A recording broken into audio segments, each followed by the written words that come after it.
Anyway, hello guys. Welcome back for yet more games. And I did it again. I forgot to mute the stream while talking. Anyway, yeah, welcome back. We got some hype matches today.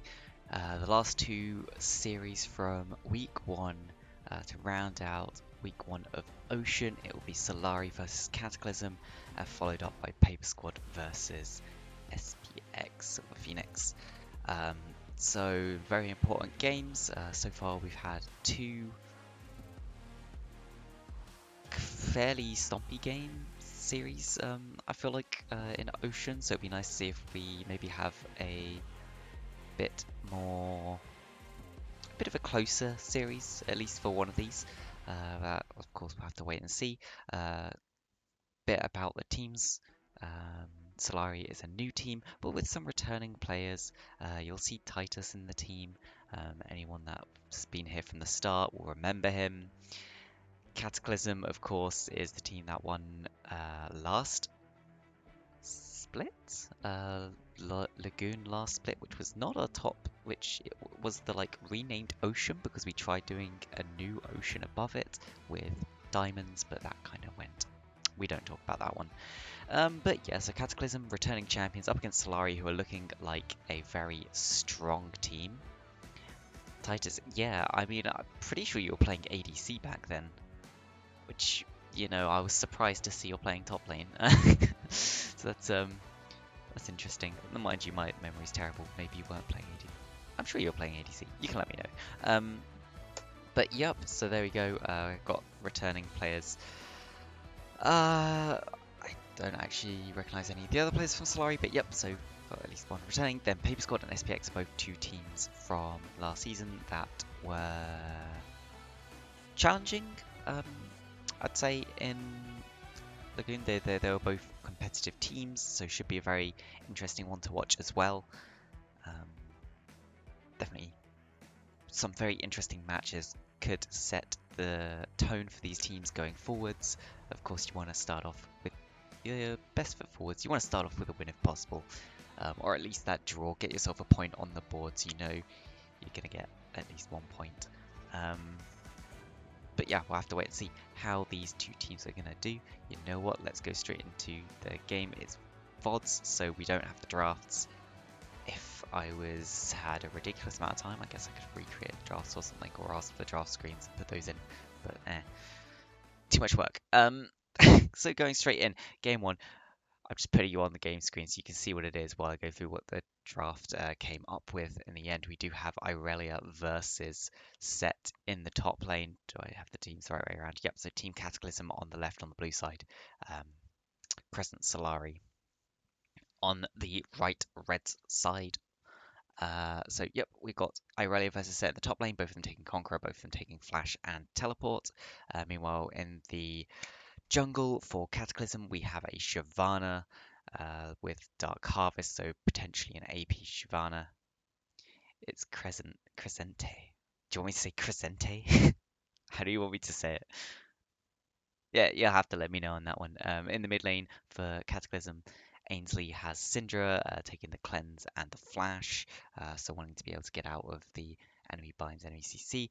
The bot lane for Cataclysm is Vayne Nautilus, so some late game scaling with the Vayne and very nice frontline CC coming in from the Nautilus. Meanwhile, we look over at Solari. I'm just going to keep calling them Solari because it's easier to say, and I don't know, Solari rolls off the tongue really nicely. We have Titus obviously in that top lane in the set, already mentioned. We have Volibear in the jungle with Press the Attack for ready. Liss in the mid lane. Whatever, Liss in the mid lane, playing the Lux with Teleport and Flash. Then we also have Narcissistic in the bot lane, piloting Ezreal, taking Exhaust instead of the heal. We're seeing quite a few ADCs start to do that, so interested to see how that works out. Rise Suffix on the support.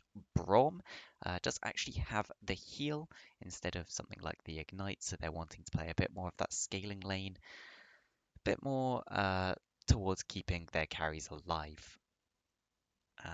Anything else that I want to say? Oh yeah, 6, we are. British people don't speak other languages, Steve. This is very true. I speak like almost no other languages. This, I say that, I know some words from other languages, so there we go. Silent, silent E name the team. Oh, already getting. Anyway, let's go straight into the game. Starting game 1, Team Cataclysm versus Crescent Solari. So, some things I suppose to note. We have Electri on the Syndra, whereas we have a Comet on the Lux. The Lux more of a little bit of a pokey style. Syndra wanting to get those combo all-ins. This is what you'd sort of expect to see. You don't really expect to see Syndra hitting the Qs by themselves. It's most likely going to come through a full electrocute combo. Like says it, British people. Yep. Cataclysm are actually going for an early invade on the top side. They do have the Nautilus. Put the ward down, but there is no one here. Red Trinket means they know they've not been spotted. But from the side of Solari, they were doing the counter invade. But that's not that. Open up the casino. If I had someone else to take over, I would put on some sort of betting. I mean, we didn't used to do it because there wasn't like almost every country that people were from stopped the betting being allowed. Ooh, looks like Cataclysm is gonna walk straight into the enemy team here. The Braum Q does come down, landing. The Flash Fulton ready to get that stun. Flash away from Mindless over the wall means that he will stay safe in the end. It's just flash for flash out of the junglers.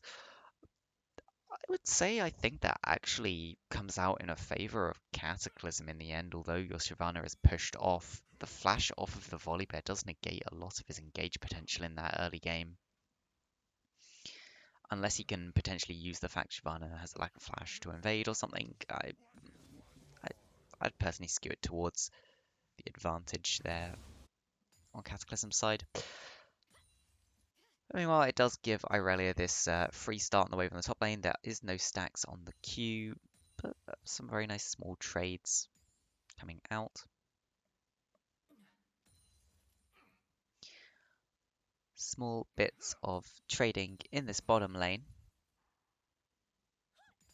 and also in the mid lane. Interesting enough, I don't know if this has happened for everyone else, but are the sounds completely missing from all of the skills?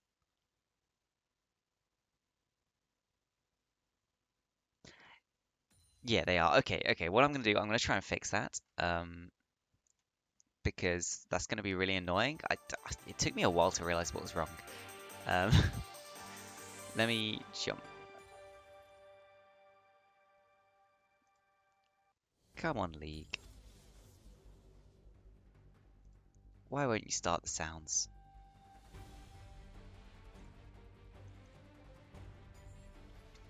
Okay. When I try reloading the save, it's very quiet as well. Yeah, that's because there are no sounds. Usually the sounds would come out very loud. We're going to try reloading the file and hopefully that's going to fix the sound issues. Wow, should I put a bet on this just because I know who's going to win? Let me see if I can get as close to where we actually were and if we've got sound again.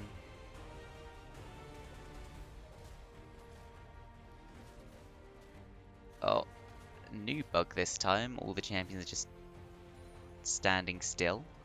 That's great. Thank you, League. Let me see if I can fix that.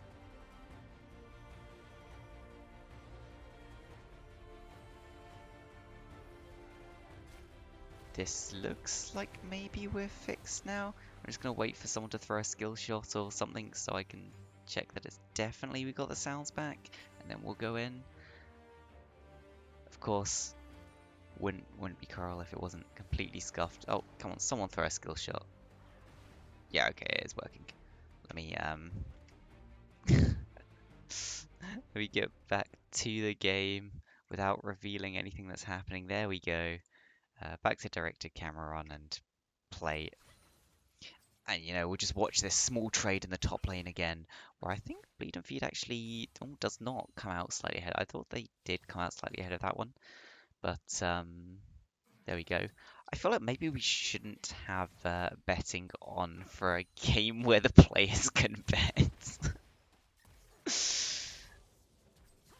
uh, you see the very general how it's going to go for this Lux versus Syndra matchup. I'm sort of surprised that a small engage in the bot lane, a lot of damage being thrown down onto Curse. Stun comes out. That is a lot of it. Um, yeah, might be worth not doing them for. I think if it's cancelled, you get all the points back. Don't worry. But yeah, it might be worth not doing it for games that have already happened, because then when the players start voting, might start, giving away who's gonna win. Don't know who's won. Ooh, a slight miss on the face breaker there from Titus. Means that Bleeding Feed will be able to get out of that one. Very awkward lane for Irelia, actually, and I just noticed that I saw them. There we go. Very awkward lane for Irelia. It's not the matchup you really want. You'd hope to get some sort of jungle pressure, but with Shyvana, yeah, you're unlikely to be getting that sort of jungle pressure, so it's a very unfortunate matchup. I can only assume the Irelia was blind picked as a this champion's going to scale into the late game and be useful, and it got countered by the sets. There's not much more I can do, guess, out of that one. See, double crab will actually be happening in favor of Crescent Solari here. As Volibear is moving up towards the top lane. Directed camera really loves to show us farming here in the bottom lane. Which, there's worse things to watch. Oh, the brief view of top lane. As soon as there's bruises in the top lane, the game's like, these aren't tanks. No one wants to watch this lane anymore. But we will see Bleed and Feed walking up. That is a full stack Irelia. This could be a little bit of an issue. But that's so much damage coming into the Irelia. She does go down. Got caught in the E damage there from the Volibear. And First Blood will go over to the set. Really not what you want. I can't help but feel Bleed and Feed should have flashed towards Shyvana there, but not too much. That could realistically be done. Probably would have gone down anyway, but there we go. Small gold lead has been opened up for the side of Solari. That will come from the double scuttles. It will come from the First Blood gold. And the slight CS lead that was built up in the top lane, although it has been mostly pulled back at this point. Nice stun there from Bleed and Feed. He has the full stacks on the auto attacks. He's just got to dodge the face breaker, but he does take it straight to the face, and he will go down in the end. Slight misplay there from Bleed and Feed, not just keeping that Q up in order to dodge the face breaker. When that full damage did come out in favor of Titus, it means that he will pick up the kill.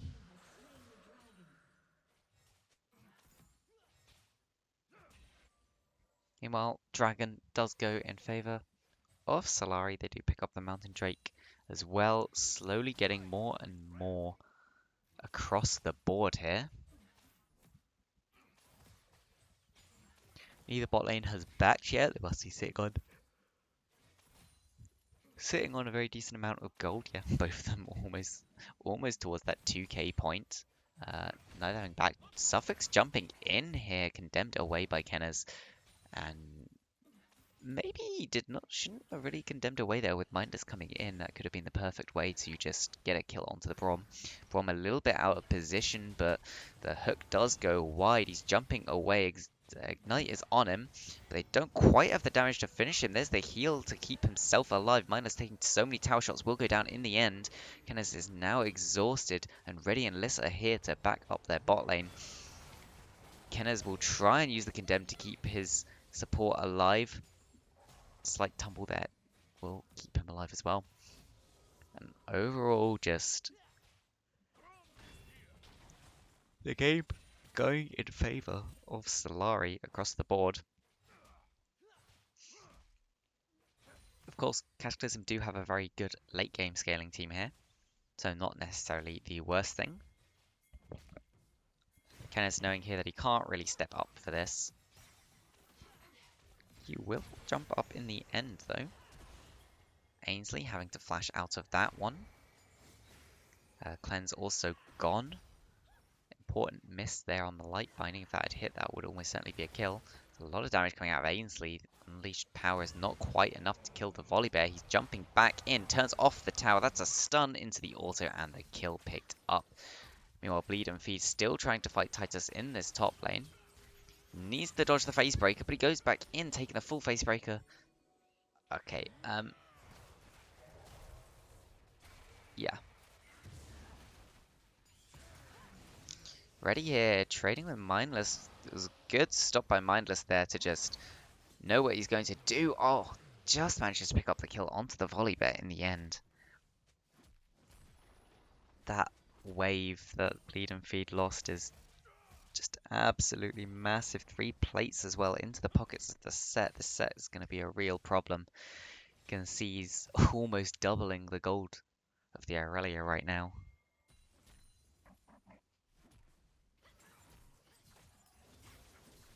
Bleed and Feed, though, just going straight back in yet again. Absolutely fearless. He's like, you know what?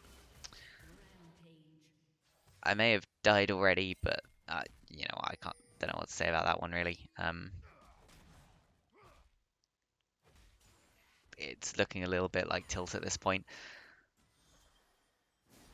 I suppose the problem is he's not really going to come back into this matchup. He needs, like, 2 items at this point to come back, and oh, there's full combo coming out from Liss onto Ainsley. It's not quite enough to get the kill.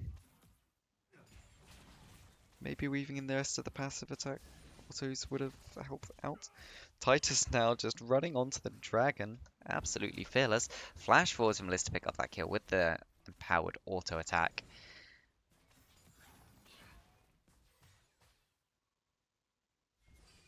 And Suffix here jumping in. There's the Glacial Fissure being thrown down. Hook comes down. They've caught the Braum. Shield keeping himself alive. He's jumping back in. He will go down in the end. Now it's just Narcissistic trying to get away, but the Death Charge will knock him up, allowing Kenneth to catch up. And that's the double, I think. No, just one over to the Vayne, but 2 kills over to the side of Cataclysm into their bot lane. That's what they really needed to see right now. Looks like a swap's maybe coming out. Bleeding Feet is in the mid lane. Just holding that mid lane. I think he knows at this point he can't really defend the outer tower, so he's going to let it fall to the set. He's going to let the set push in. He's just going to try and farm by that second tier tower. It's a lot safer for him.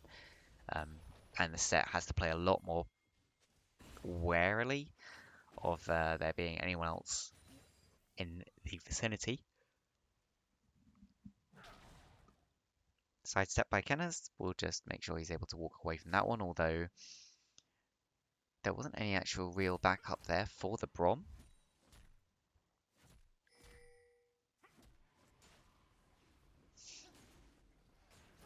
Mindless on a ward here, but will be able to pick up that red buff in the end. And Bleed and Feed will slowly pick up some more minions, get towards that first item. Start getting himself back into this game. Narcissistic here does buffer the Ezreal very nicely. Arcane shifts out of any danger, and now Mindless is on the run. Coming back in though. Scatter the Weak, and there is the Shyvana E, I think, that picks up the Ezreal in the end. Hook back in, they want to take this fight. Cataclysm going all in.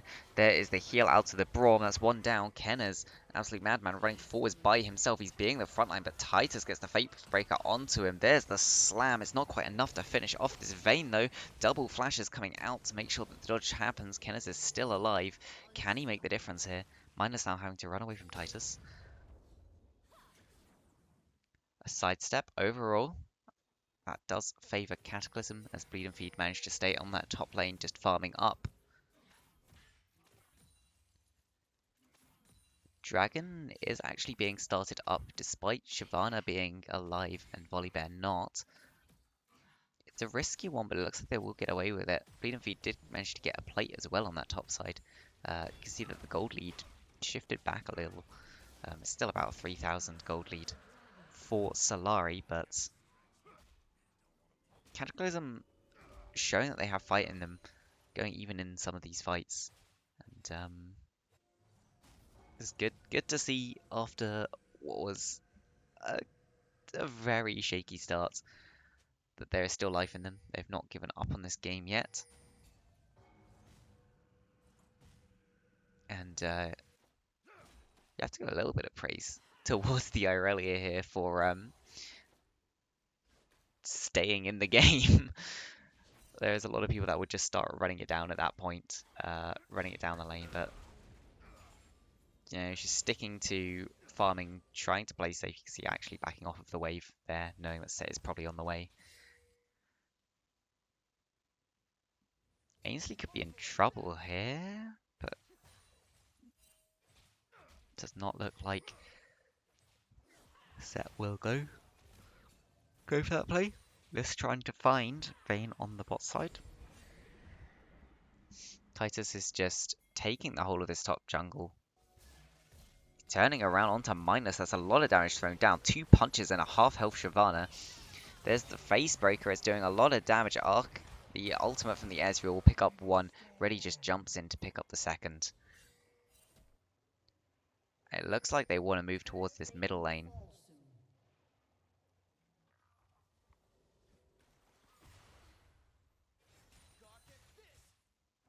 Solari will push in that. That is a stun onto the Ezreal, but Ainsley just overstepping here. There's nothing Cursed can really do to keep him alive. Kenna's condemning Liss into the wall. The ward in the bush will keep him in vision. That's one picked up onto the Lux. That's a shutdown. Now Kenna's has to try and outplay Titus, but that's one fed Set and he will just punch him to death. But Irelia coming in to try and save his Vayne. Unfortunately, is not there in time and will end up going down. But there's the dodge we wanted to see earlier. Using the Q to dodge the face breaker damage. Unfortunately, a bit too late now, a bit too far behind, not able to really do much with that.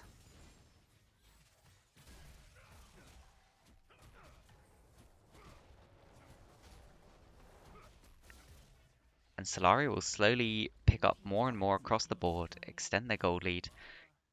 About a 6,000 gold lead right now. The ray of hope, really, right now for the side of Cataclysm is that Kenneth does have those 3 kills, has the first item and the full boots. Starting to get towards that second item. And if Kenneth plays out of his mind here, this is a game that Vayne could potentially 1v9. Mindless is caught out a little bit. We use the Unstoppable to try and get away. Dodges away from the final spark. Rise Suffix jumps in with Glacial Prison to get that final kill. Skill shots connecting onto Ainsley, but not doing all too much damage yet. Recent Singularity did a lot. Ainsley being forced to back away for fear of his own life.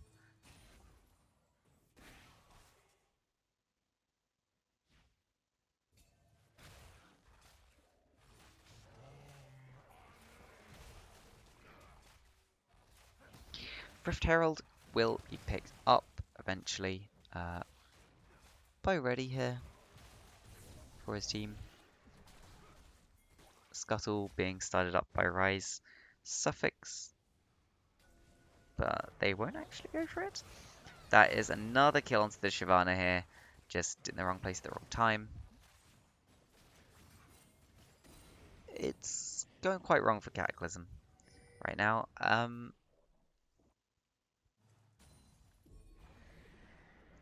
Yeah.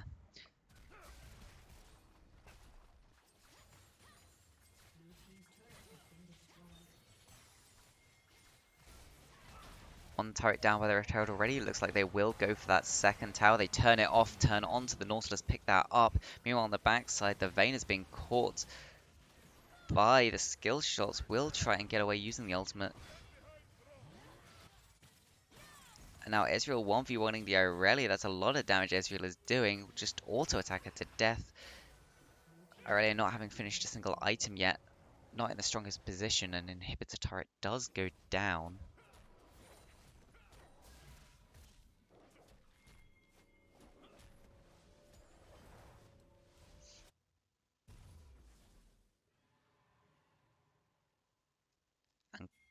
Solari just have command of this game here, almost, well, 9,000 gold ahead. It's really their game right now to lose. Um, they have two dragons. They can slowly get towards this soul, try and finish the game. But at this point, I don't even think they need to take dragons. Um, I'd like to see them just take this dragon and then try and push for the end. When you're 9,000 gold ahead, you don't really want to give Vayne any more time to scale at this point. You're coming back with, you're coming back ready to basically end this game. It looks like they're going to wait to try and catch someone out in this bush. Ainsley is walking up.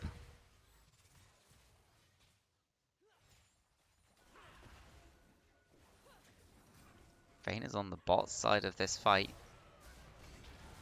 Curse is being pulled back into the rest of their team. He does get a 4-man knockup, but there's no follow-up.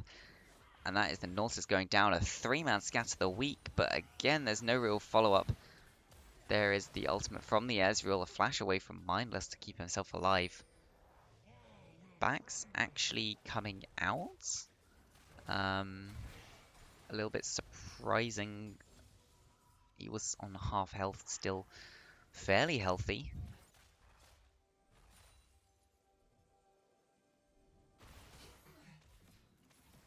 Irelia has finally finished that Bork, starting to come online. Does really need another item, but will start to do a bit more damage with that.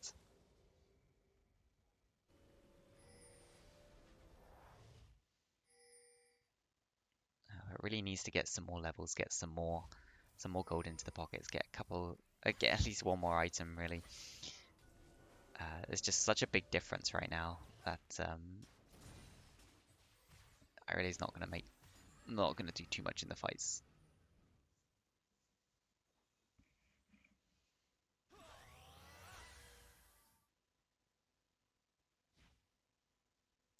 Ezreal just throwing out the ultimates, practically off cooldown, trying to throw any kind of poke in. Titus has found Bleed and Feed. Bleed and Feed may be moving into the wrong place here. That's a lot of damage down into the set. He's down. That's 1,000 gold shut down into the pockets of the Syndra. That's a great person to have that gold on. A lot of damage onto Irelia coming out. Will dodge the final spark. Ready now, trying to come in. There's the Glacial Prison. That's one down, two down. The jump forward from Narcissistic. He'll try and get out of this one. There's just not enough damage right now from the side of Cataclysm. They managed to take down the Volley Bear. They do have both of their carries still alive, though. It's the Vayne popping off. Vayne and Syndra just winning this. What can Narcissistic do? There's no mana left on the Syndra. 4 mana on the Ezreal. A TP is coming in behind. Narcissistic is trying to kite back towards the TP.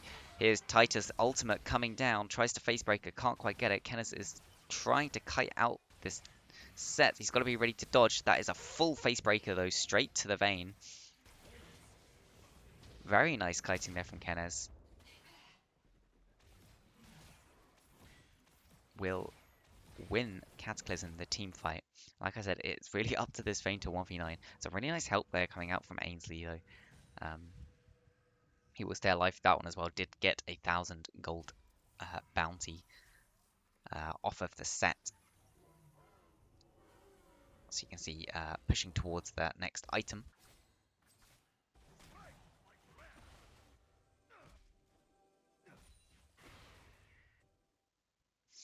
And just when you think the game is over, they swing back into it.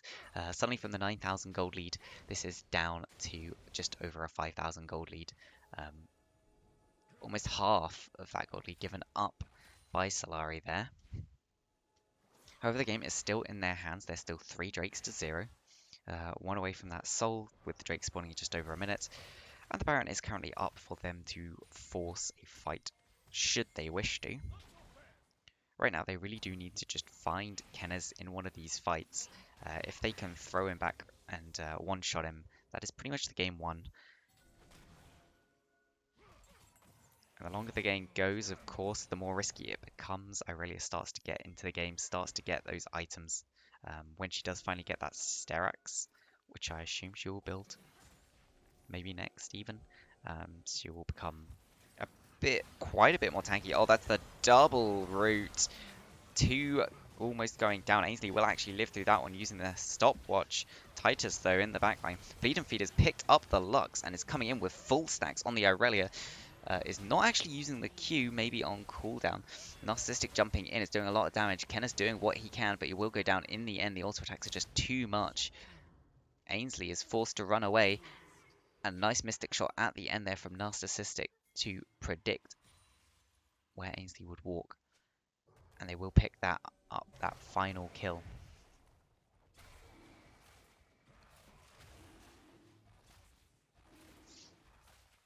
Ready will pick up the Ocean Soul.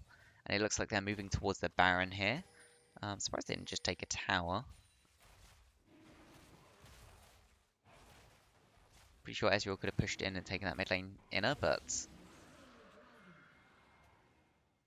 I guess they are valuing the topside pressure from clearing out wards more.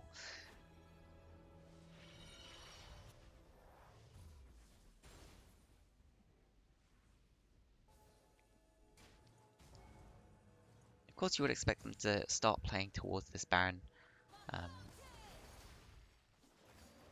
Try and get some more. We see a Magma Lux coming out.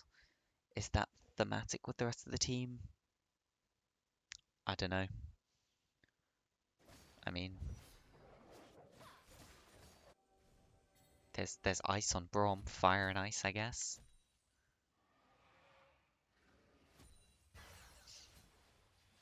That was a lot of damage out of the Ezreal. You can see almost half health Ainsley there. I would like to see Solari just try and push their advantage. It's interesting to note that the Knight's Vow was not used on Narcissistic by Rise Suffix. He did use it on Lys's Lux. But Rise Suffix actually being caught out a little bit here. Does throw down the ultimate. TP coming out from the Lux to join up with the rest of her team. It looks like they will posture towards this Baron.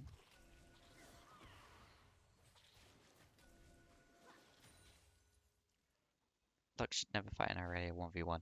No, but I mean, it was just the Aurelia jumping on Lux in the back of the team fight and no one from the rest of the team helping her out.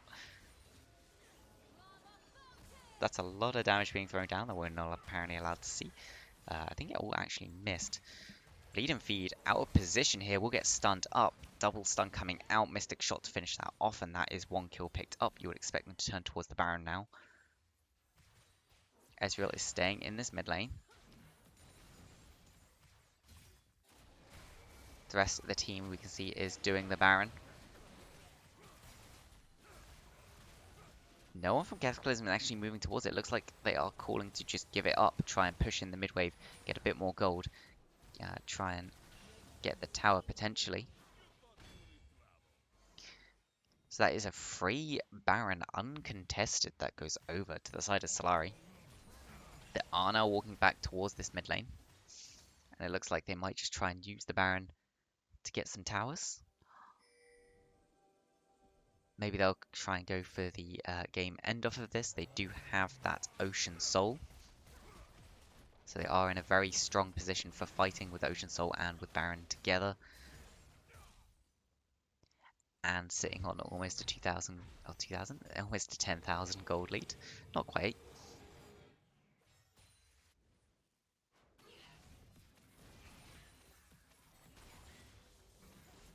Back's coming out after just picking up that one tower. So it looks like they want to spend their newly bought gold. You have to remember that a gold lead is only a gold lead if it's been spent.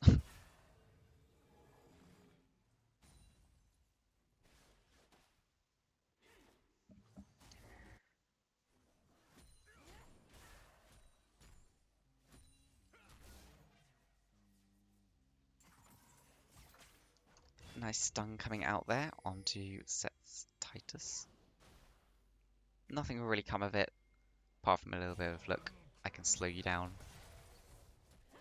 Arguably it will do something because it buys them an extra second before the Baron minion runs out. That's another turret down. expect to see both of these inhibitors being forced out if they don't go for a fight to end the game. That's the ultimate coming out from the Aurelia. She's onto the back line, but oh, just absolutely destroyed. Cursed is now a bit too far forwards. They're jumping into the backline though. Titus with the face breaker. Kenneth is still alive though and almost on full health as well as Ainsley. They didn't manage to get onto those carries. Of course, Ocean Salt is here to just buff them up. Narcissistic using the Mystic Shot, picking up yet another one. It's now a 2v4. Can Kenneth and Ainsley defend against this push? A nice stun coming out, but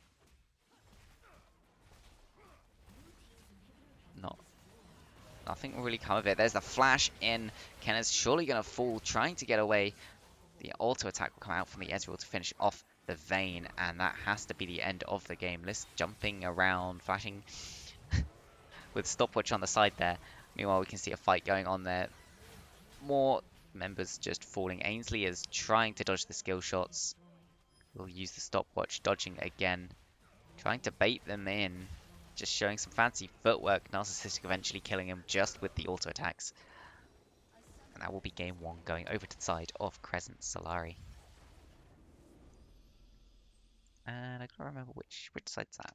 That is not the side I wanted to update. Because I'm doing these the other way around. That's very annoying. And yeah, 1-0 to Crescent Solari. So we do have game two coming up. We'll go straight into it. And then probably go to game three as soon as possible as well. I will, in fact, I am going to quickly go grab another drink. I'll be back in a second and listen to the music and think about what just happened. I don't know if Mimi is still there. You can put a poll in the chat of MVPs or something. I'll be back in a sec.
Okay, no poll, but it's all fine.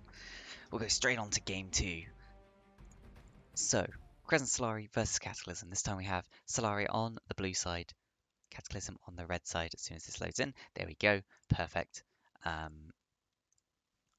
This time Titus is on the Urgot. We have ready on Trundle. Liss is playing Seraphine in the mid lane. Narcissistic is on Samira this time, and Suffix is on Alistar. So they've got a bit more of that, more of an aggressive bot lane, I would say. And if we look over at the other side, Team Cataclysm trying to pull back a win, get themselves a point. We've got Bleed and Feed in the top lane on the Singed, not something we've got to see yet. I think that might be our first CoraL Singed, maybe. So I'll be interested to see how that goes. It is with the TP and with the Flash. Also got that Phase Rush for the move speed. Mindless, meanwhile, is on Nocturne. We have Ainsley in mid, this time playing Twisted Fate. Teleport Flash, Summoner Spellbook, so we should see some Summoner memes coming out here, who knows.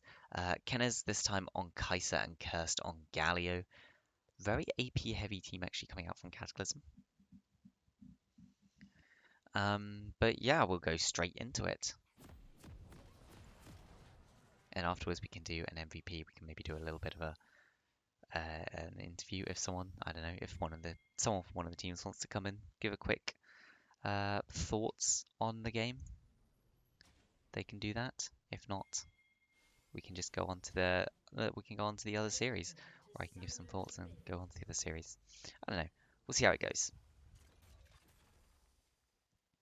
Yet again, Cataclysm going for a classic level 1 Cataclysm invade. Do they do this every game? I feel like they do. They will get that extra gold from the ward. Look at that, 14 gold on the TF, 10 gold on the Nocturne. Beautiful. That's interesting. TF gets the passive gold from killing wards. That is something that I did not know. That actually means that zombie ward becomes way worse against TF. Because rather than getting 1 gold, he's getting between 2 and 7 every time he kills one of your zombie wards. That's interesting. But anyway, both junglers going to be starting on the red side of their jungles. What's that Seraphine skin? I'm not sure I've ever seen that one before. Anyway, so red buffs both be done. Is that like some sort of Halloween Seraphine skin? I don't know. You can tell I've not played too much recently. Titus trading here with Bleed and Feed will probably be a little bit of an awkward early lane phase for the Singed. Really needs to get some items under his belt to start doing much. Taunt coming in from the Galio will catch them both, putting the punch down as well. Rise Suffix takes quite a lot of damage, but does manage to get the aftershock before the main burst of the Kai'Sa. People tend to forget Kai'Sa has a lot of backloaded damage, so actually works out fairly well for the side of Solari. Ainsley here doing the best that he can, farming up. It's Chroma of the new Phoenix Seraphine. Oh, yeah, I do actually know about the Phoenix Seraphine skin. Ah, it looked kind of like Halloween-y. Oh, but that is a nice throwback into the tower. Bleed and Feed there walks close to Titus, try and make sure he stays in. 2 tower shots, though, will even up the health totals in the top lane. CS is in favour of the Urgots, but he does have to be a bit careful to not get flipped back into that tower yet again.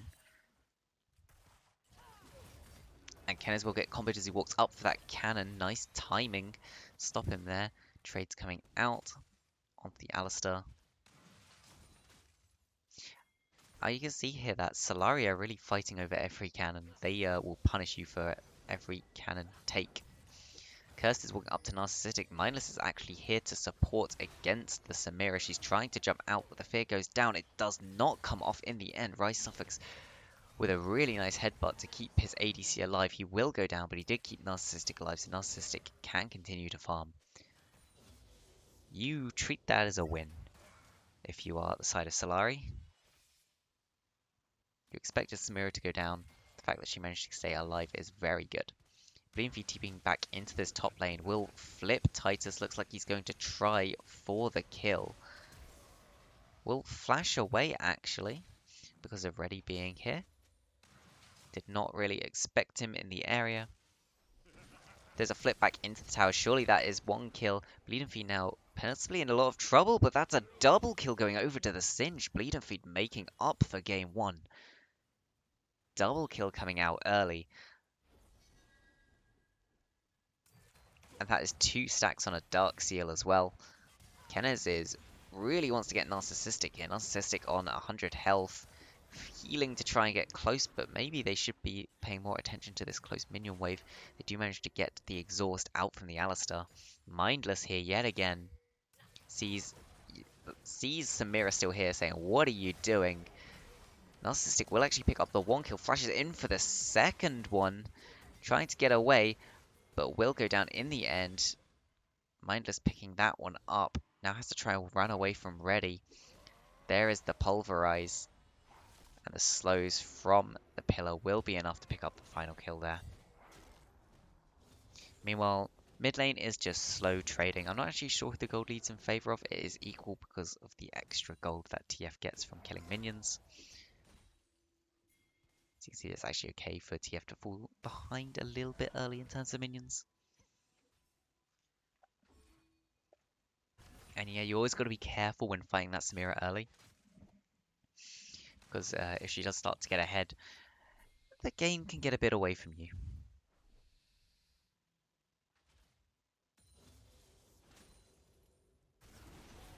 Dragon was actually started up. Meanwhile, we get to watch the top side.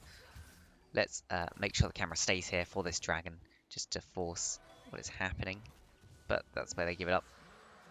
Dragon will go over to the side of Solari in the end. The gold is extremely even right now. Most of the difference is just coming from the fact that CS leads across the board are basically evening each other out. Reddy has actually been caught here by Ainsley and Mindless. There's a lot of damage going down as a kill picked up. Goes into the pockets of the Nocturne.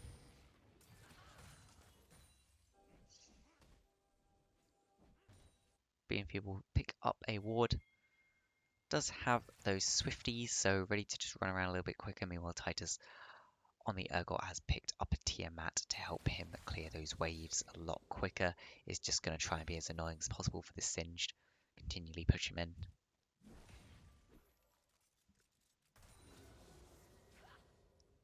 It's quite interesting to see just how far behind on CS Narcissistic has fallen behind as a Samira. You would somewhat expect the Samira to have the early pressure, but in this case has not quite happened. You can see Kenners and Cursed realizing that Samira is a strong point of the game for her. Trying to stay away, but there's the headbutt pulverize into the juggle from the Samira. The full fight is coming out. That's a lot of damage into Samira. 200 health with Ignite on her. TF coming in. The stun card is blocked. Dodging around. That's almost no health left, and the kill will be picked up by the TF. Really nice map play from the side of Cataclysm there. And a really nice turnaround. Cataclysm looking a lot stronger in this game too than game one. They do actually have the gold lead.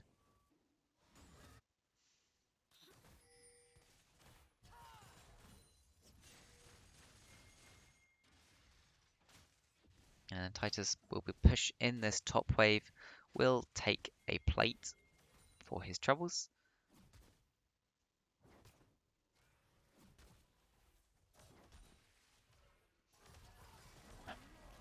Oh, and Reddy uses the pillar to stop Curse there. He does manage to get off the aftershock, but surely that's not enough to keep him alive. No, he will go down now. Narcissistic is running towards Kenners, but he's only level 5. Kenners still does not want to take that fight.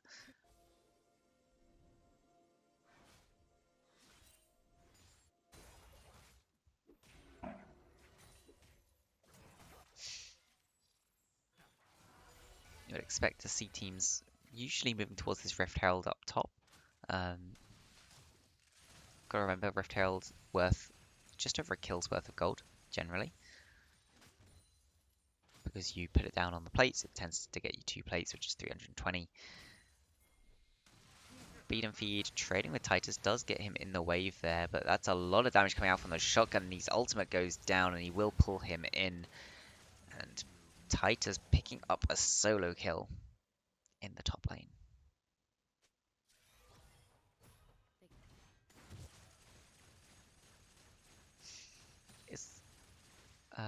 See that Reddy is taking this Rift Herald, so that will be a gold swing.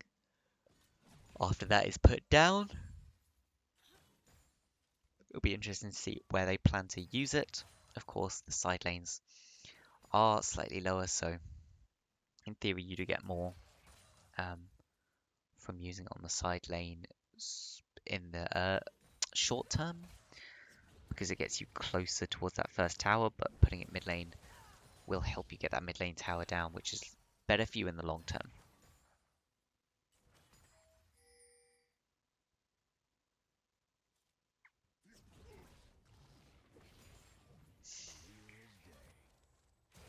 And we're just in a little bit of a lull state here. There's no big objectives up. Dragon will be spawning in 50 seconds, but we expect to just see some sort of farming, maybe a little bit of fighting.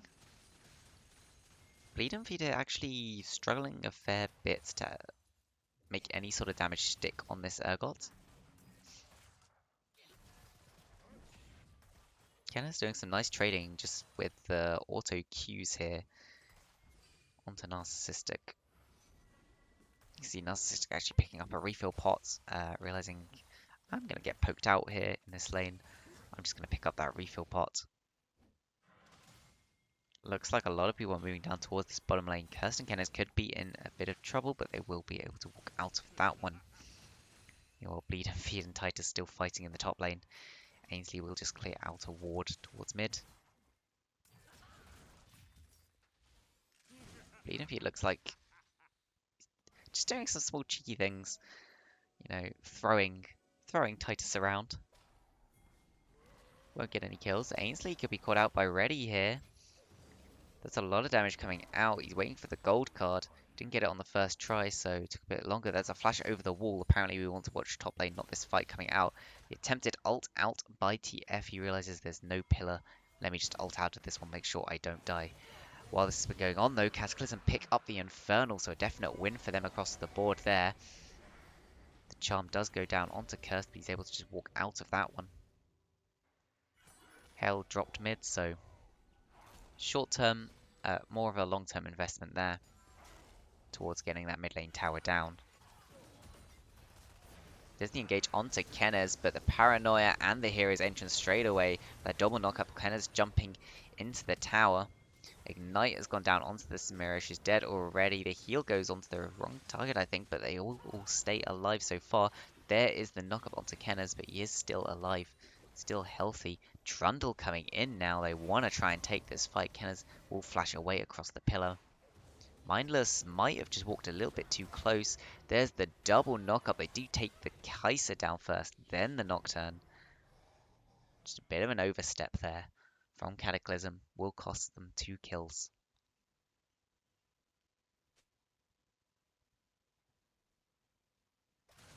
And we go back to a little bit more of a lull state. There's no real objectives to take down. It's just playing for plates, playing around kills.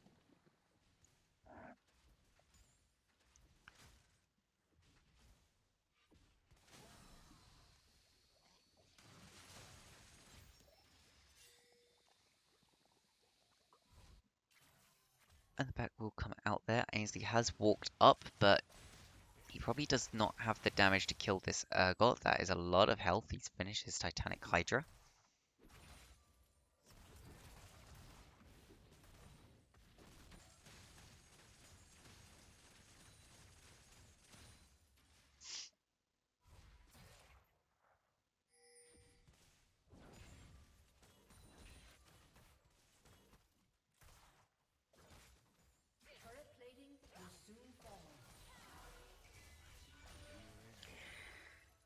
And just small trades across the board.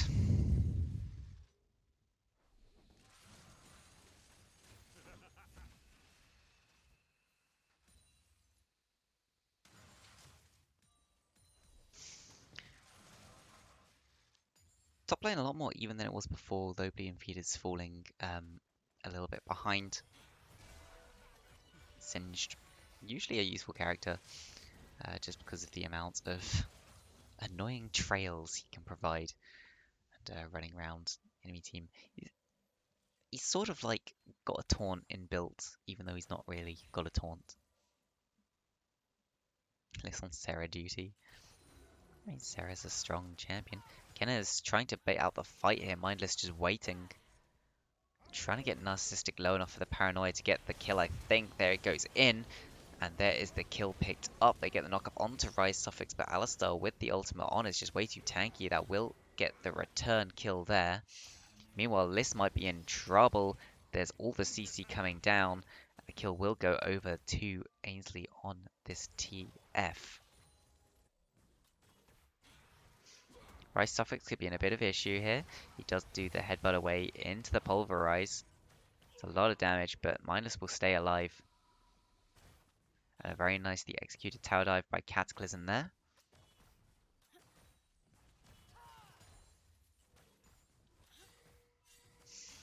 No towers have gone down yet. You would expect to see one of these teams really try to pressure to get that first tower gold. Is a decent chunk of gold. So you might see either the side of Solari moving towards this mid lane, try and force that down. Potentially even this top lane Titus. That attack speed is doing a disgusting amount of damage to the tower. It's a knockback. Oh, a really nice buffer there. The ultimate goes out, and that will be the execute. Top lane tower bound to fall now. Did not expect that damage out from the Titanic Hydra Urgot. Just a lot more damage straight away than was initially expected.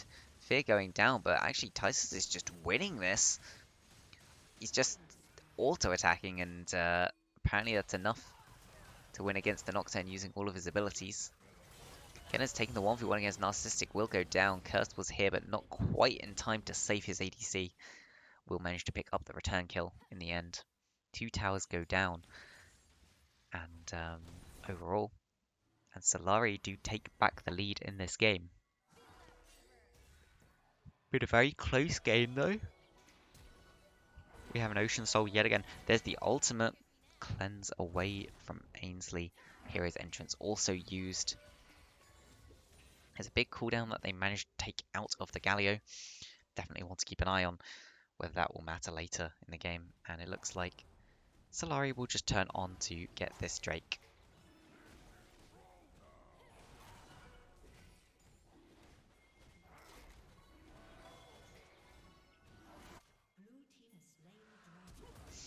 Oh, and there's a flash headbutt pulverize into Ainsley. He will try and walk away from this one. A nice stun card coming out.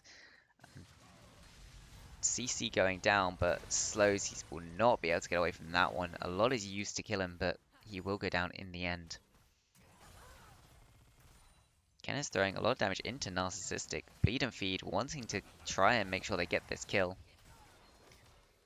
And the wind wall is not quite enough to save Narcissistic's life there. The second herald being used in this mid lane, they're just going to force down more towers. Mindless trying to keep the tower alive. They should just be able to do it.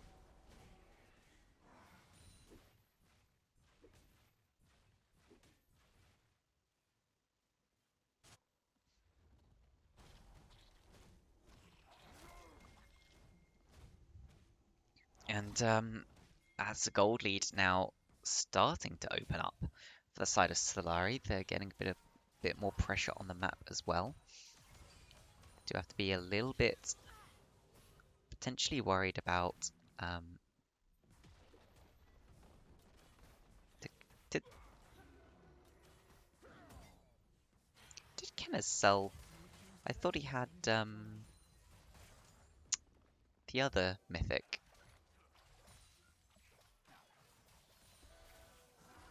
Am I going crazy? Did he not have Kraken Slayer? Or whatever, he has Gale Force now.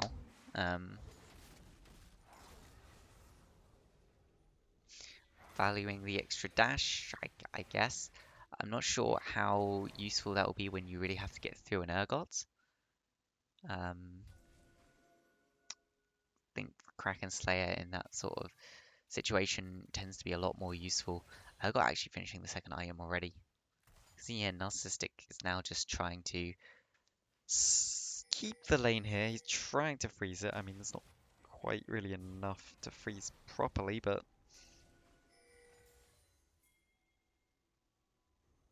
freezing the lane will be able to get him some advantages while the rest of his team creates pressure around the map. Ready, going in for this fight. That is a charm going out. Mindless being taken incredibly low. Will flash away across the wall. Suppression comes down to pick up one. That fear does somehow hit onto Kenneth. He will try and Gale Force flash away. Mindless actually got picked up by that pillar. Double kill going over to the side of Solari, and suddenly game is just opening up for them. They're just death ball comping it, and it's working out for them. They do have a pretty decent death ball comp.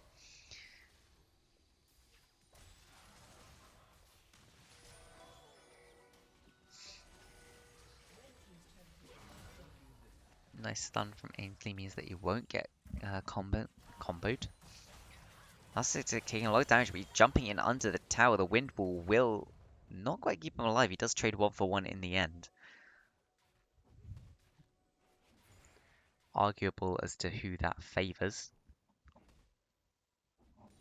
But both ADCs on practically the same items, which I'm pretty sure, considering there's like almost, yeah, 1,000 more gold on Kenners. I think Kenners did have the Kraken Slayer and sell it maybe, because somewhere there's like 1,000 gold difference missing. Over 1,000, because the Doran's blade is gone as well from Narcissistic. But yeah, the Drake is going to be spawning very soon. Got less than a minute left on it. Baron is up. Not seen either team really go for it yet, but there's the ult into the flash E from Titus, and he will pick up that kill onto Bleed and Feed. Knows his damage at this point. He's finally building a mythic, because he's starting to build towards a tank mythic, probably a Sunfire, but could also be a Frozen Fist, whatever it's called. Depends what he really values more, the extra 100 health, or he's willing to wait a bit longer to get Tenacity. He does have Merc Treads already, but there is a lot of CC on the enemy team. There's no wards actually in the pits. TP coming in from Bleed and Feed. He's going to try and get the vision for his team. Ult comes out from TF. Fight breaks out. They managed to pick up one already. Cataclysm going onto the backline. They're trying to pick up the kill onto Narcissistic, but Kenners is stuck with the Urgot. This is not where you want your ADC to be. A nice ultimate over the wall there, but he will get stunned up. He was just in the wrong place for that fight really to happen. A stun comes out from Ainsley onto Narcissistic to interrupt the ultimate. There's the Pulverize. And it's an overall massive win for the side of Solari over what looked initially like a really bad fight for them. The issue was just Kenner's never had the time to hit anyone. Titus was constantly on his back. He was having to dodge away. He had to use the killer instinct to dodge away from the Urgot. It was just into the center of the enemy team and then was bursted out. And yeah, unfortunate for the side of Cataclysm.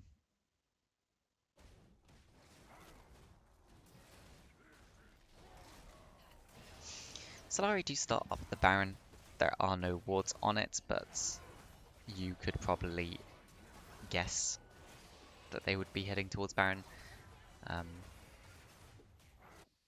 Doesn't look like Cataclysm, though. We'll go for it. Bleed and Feed taking a lot of damage. Slows are coming down.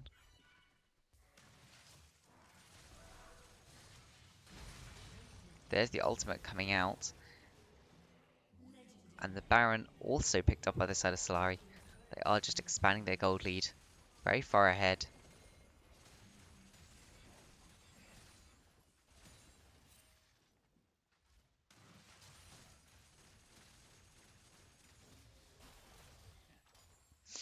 And yeah, Cataclysm did start to get ahead in this early game, but unfortunately for them, they've just fallen a bit far behind when it's got towards this mid to late. The Urgot's really a big issue for them. They don't seem to have any real way to deal with it.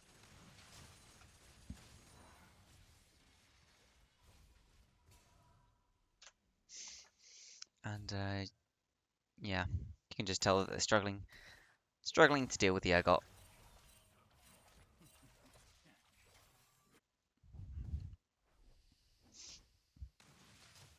Oh, Bleed Feed now 3 levels down on Titus. Does get the dodge onto the ultimate. But so much damage is going into this Singed. He's popping the ult to keep himself fairly healthy and try and just slow this down for as long as possible.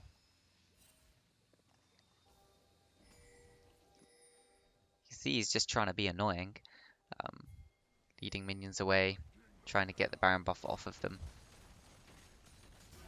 Starting to see the proxy singed come out potentially, which I think might actually be the correct decision here.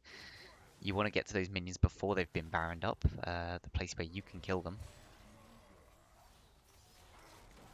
There's not much that Singed is going to really be offering his team when it comes to a team fight or a siege. Got hits too. They do pick up the kill onto the Galio. Rise Suffix running forwards, but that is a massive kill. Singed now needs to back. He was just running through the enemy jungle, didn't end up picking anything up. That's a nice wind wall. The TF now in a lot of trouble. Paranoia comes out. They will try and get onto the Samira, but Mindless is exhausted, is ulted by the Urgot, will go down. McKenna's trying to put damage into this Urgot, but the Gale Force build is not enough. Having to use a Gale Force defensively yet again. I think he probably should have stuck with that Kraken Slayer. And it looks like Solari will end up picking up game 2.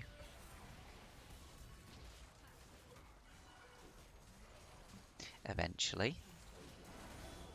Clearing out the minions. Jumping into the fountain. They will someday pick up game 2. There we go. Solari getting the 2-0 win over Cataclysm with one very dominant game. A second game not too dominant, but really turned it near the end and won that game. Brain power dying. Yes, let's do a poll for MVP. MVP. Who we got? We got Titus. We got Ready. We got Liss. We got Narcissistic. God, I'm making your names hard to spell. And Rise. Sucks. Turn off the additional points. 5 minutes. There you go. So a very strong showing out from Solari to start with.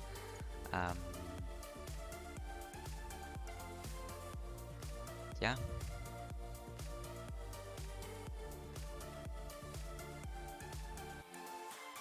Where is Dogsuck for Live on that list? Changed his name to Rise Suffix, and we have not changed the screen yet. Our guy who does the screens has not changed it yet. So just imagine the support for Solari. It says Rise Suffix there instead of Dogsup for Live, because he changed his in-game name, and we didn't have time to change it on the screen. But it's fine. We'll get to it eventually.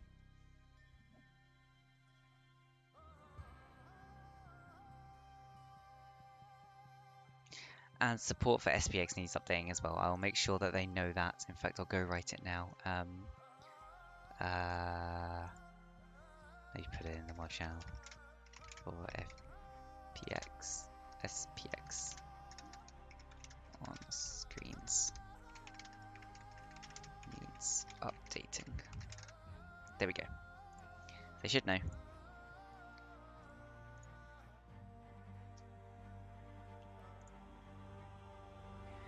I mean, I think it's probably no surprise who is coming out on the top of this MVP poll, but we'll let it run for the rest, see who does come out as the overall MVP of the series. I think most people might be able to guess. But next up we do have Paper Squad versus SPX. Both of these teams played last season. I can't remember which of them managed to edge out the win last season, or did manage to win last season. I have a feeling it was SPX, but I could be wrong there. Most of the players are returning, so you can probably see. I think Paper Squad has some subs this game. But yeah, Project Vessel, we've got the Cream Demon back, we've got Shadow Green, we've got Wasteland back, and Talolat is there gonna be AD carrying AD carrying, ADing for them. Meanwhile, on the side of SPX, we've got really one back in the top lane, we've got Grizz back in the jungle, Allegasia back in ADC, and Lyre back in support. But we've got Sir Wolgod in the mid lane. You're going to take an interview? Oh, yeah, why not? You want to come in and say something? Jump into the waiting to be moved. We'll move you in, and then I don't really know what to. I mean, it'll be very quick, but we've got time if you want to. Hello, Titus. Welcome. Hello. Let me turn you up a bit so people can actually hear. Okay. So, what are your thoughts on the games? So our thoughts, like main goal was just not to int our mid game because we like to int a lot, Yeah. like mid game and through like you saw in first game some, but we didn't like int more fights, and I think the meme like of this series is like after those matches, Cataclysm kicked their top lane and now they got a new top lane. Yeah, there did seem to be a bit of a difference in the top lane. I think the MVP vote also is supporting that. You currently have 67% of the vote, and there's like a minute left. So most likely you're going to get MVP for the series. Well done. Um, but I mean, obviously we didn't see picks and bans. Was it a case of you were saved the counter pick in matchups? Uh, Was it just picking something you were comfortable on? Do you want to talk a little bit about top? yeah, so like first game I think I got counter pick, but second game he like almost first picked Singed and I played against Singed in like scrims, and Mhm. they did know that my Urgot was kinda good against it, so we just picked comp for top and I carried. Nice. Very good. Yeah. It does look like you will get that MVP. I'll wait for the time to tick down. But yeah. So obviously that's a strong statement coming out of the gates to win that first game. Who do you have next? Do you know who you're playing next? Uh, Let's yeah, find out. I know that we are playing on Friday, but I don't remember who is the Quad opponent. Nation Inferno. Do you know anything about them? Do you have any thoughts on the upcoming match? I saw some of them games, Yeah. and I think they're pretty strong. So I think it would be more uh, challenging to play them than it was this series. Okay, so strong words coming out here from Titus. Thank you for coming for an interview. Thank you too. Congratulations on your MVP and anything else you want to quickly say? No, Great. thank you. 14 too. Thank you. And there we go. That was Titus, the top laner for the side of Crescent Solari. Returning player moved from ADC to top lane. Getting MVP for the series, extremely strong games. Um, and fairly confident to have a competitive series up against Quad Nation Inferno on Friday. Why is Zanza in CoraL? Yeah, that's a big fall that happened there. Anyway, next up we have Paper Squad against SPX. And you know what? Let's get straight into the games. If anyone's there to put a poll, I'll put a quick poll. Poll. Who wins? Wait, poll? Yeah, poll. There we go. Who wins?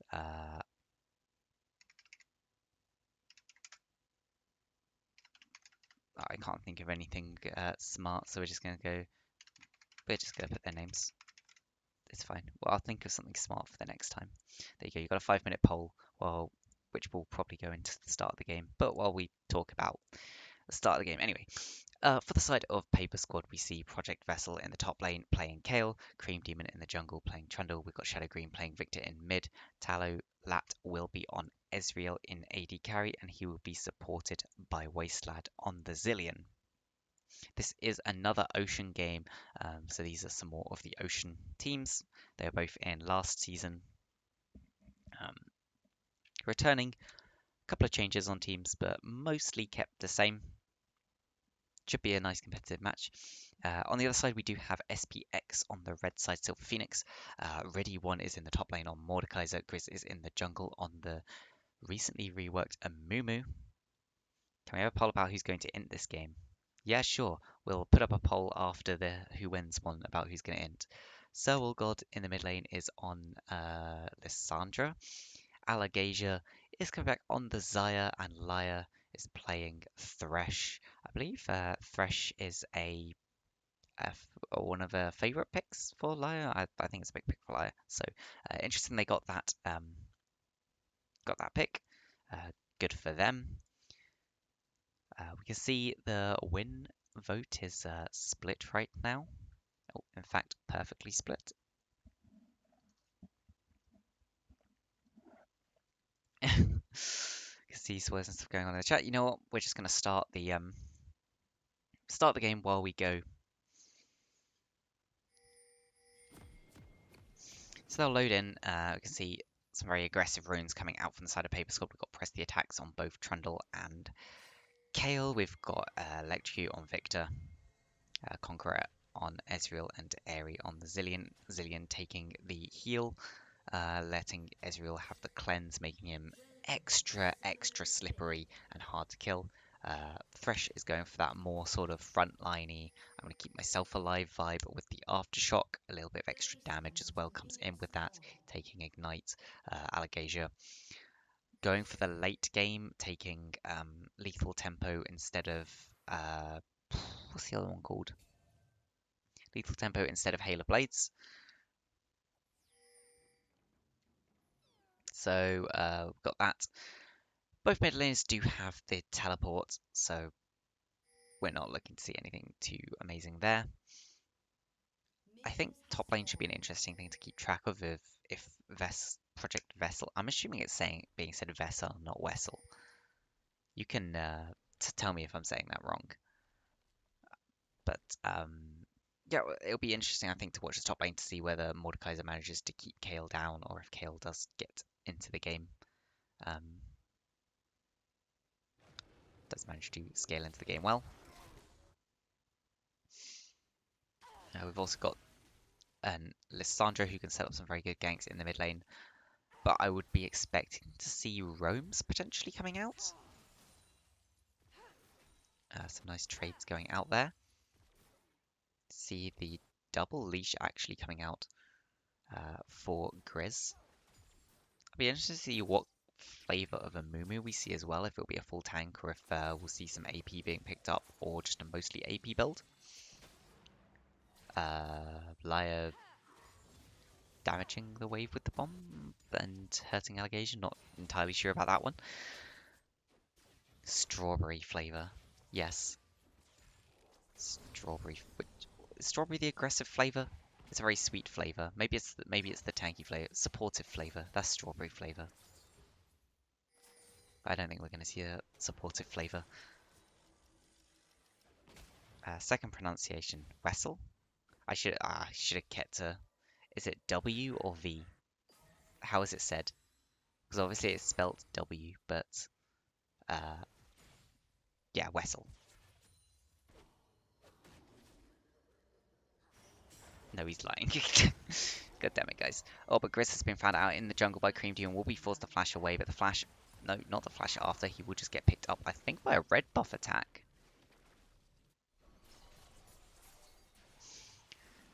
The hook just going wide. The Alligator actually taking quite a lot of damage from these Mystic shots. Ready1 here was moving back away from the wave.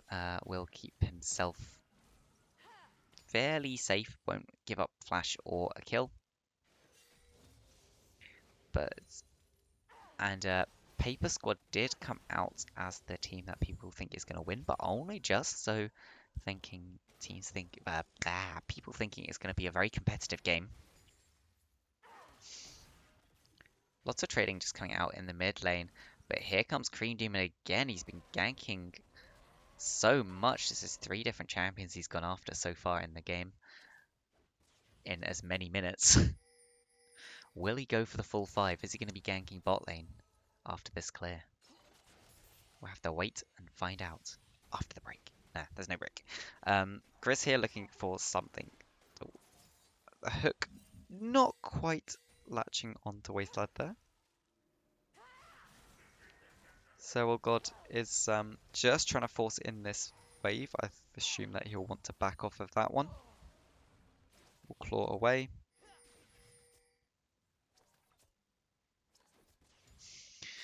Meanwhile, just farming going on.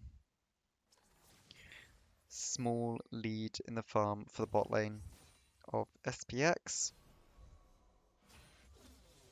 Small lead actually for Project Wessel on the Kale, which is not really to be expected. I think that early gank probably helped out quite a lot. Sidestepping fairly effectively. Stun coming out onto the Thresh. Drake is now up. It looks like Grizz was potentially looking for some sort of gank onto the bot lane there, but will not go for it in the end. He is waiting to jump across the wall.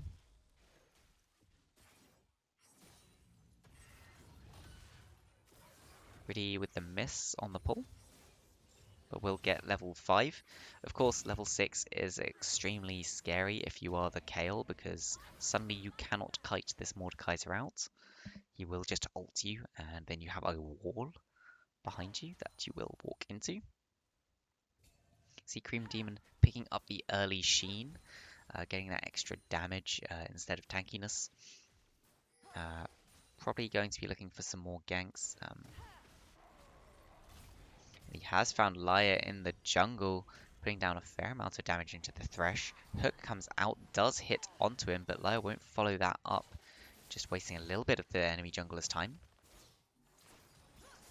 Alligator will push that in, should sniff out that something is going on in the river, will back off. It does look like the Drake will end up being picked up by Paper Squad, virtually for free. And Grizz will use the time to just do a little bit of counter jungling, taking away the enemy wolves. Probably go for the Grump after.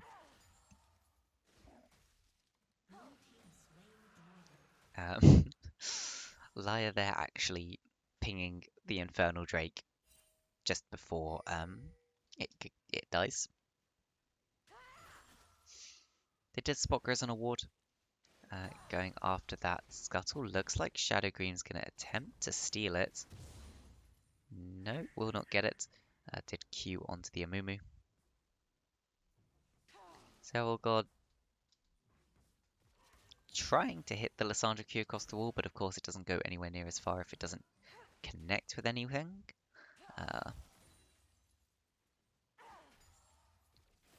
Lissandra a fairly unique champion in wanting to throw one of her main skills through a wave. Verslan ready with some trading. I'm surprised Riddy has not decided to go for the full all-in yet.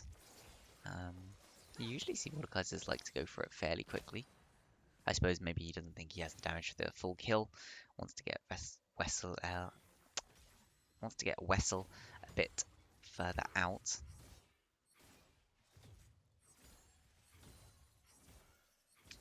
Into a bit of a riskier spot. Wessel doing very well in dodging these Mordekaiser skill shots, dodging the pulls. The hook goes wide. Laya was actually on a ward there. Will take a fair bit of damage. That's a lot of damage. That's the root going down onto Taloulat. He does have to heal and Arcane Shift out. Ignite goes onto Wasteland. Just say Project. I could just say Project. Why did it never occur to me to just say Project?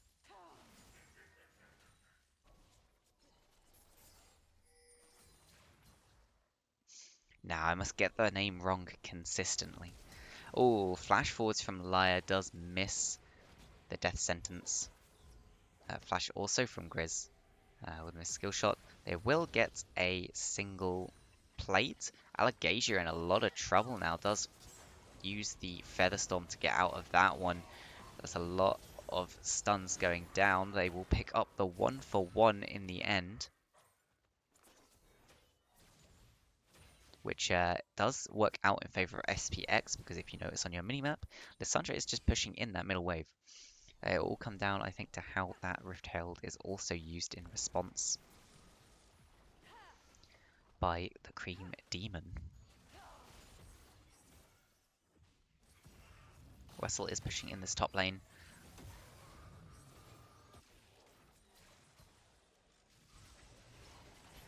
Allegasia, nice death sentence, finally hits. Laia trying to stand in front of Allegasia, keep his AD carry alive. But that's a lot of damage coming down. A really good chrono. I don't remember what it's called. Chrono Shift from Zillion? Is it Chrono Shift? Let's find out. It is Chrono Shift. I got it right. So, God, now going in though, he knows that there is no ultimate on the Zillion. Easy pickup. One kill into the pockets of the Lissandra. Nice dodge out from the Ezreal ultimate. It does mean Shadow Green should be able to pick up that first plate from the middle tower. No, maybe not. Just overestimate how much damage you do a little bit. Grizz is here to pick up that wave, stop the tower plate going down. Shadow Green needs to be a little bit careful, because if somebody does show up, I mean, we does have a lot of CC to keep him locked down.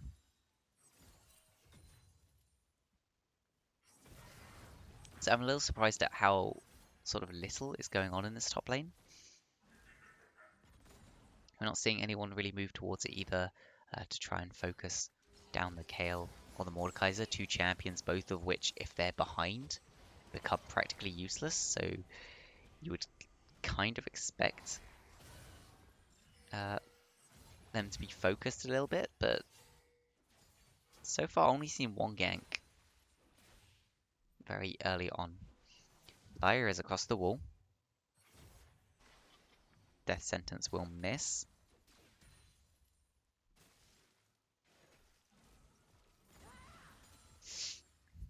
And mid lane is just both of these mages clearing the wave one after the other. Theory Zerwalgod is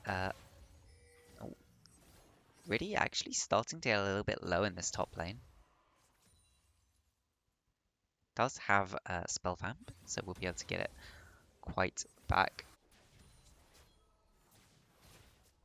Mordekaiser hard wins that solo before level 11. Yep, I'm somewhat surprised that we haven't seen a Mord ult coming out, but they've caught the Cream Demon here in the bot lane. Allegasia getting the kill.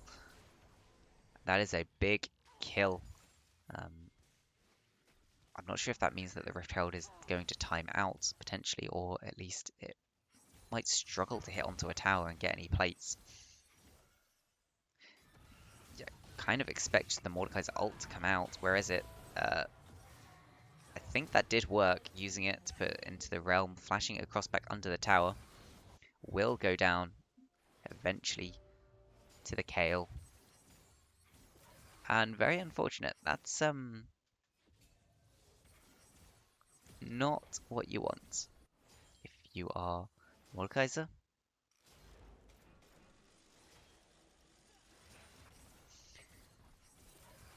And that's some plates and a lot of tower damage. Cream Demon will actually does manage to get back in time to summon that Herald, and probably actually be the tower going down as well. Grizz is here, but there's not much he's going to be able to do. Tower goes down. Zerwalgod will just clear out a ward.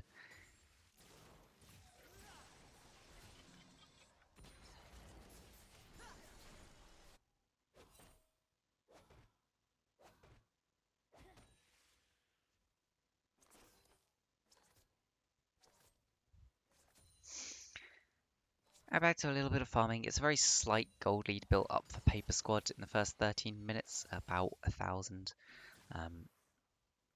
Really the only notable thing is that Kayle has not been put down. She has managed to get to that Nash's. Laia seems to be playing the support's favourite game, which I 100% agree with, of try and hit your ADC with Zillion bombs. Definitely the best thing to do. Very fun game to play as well.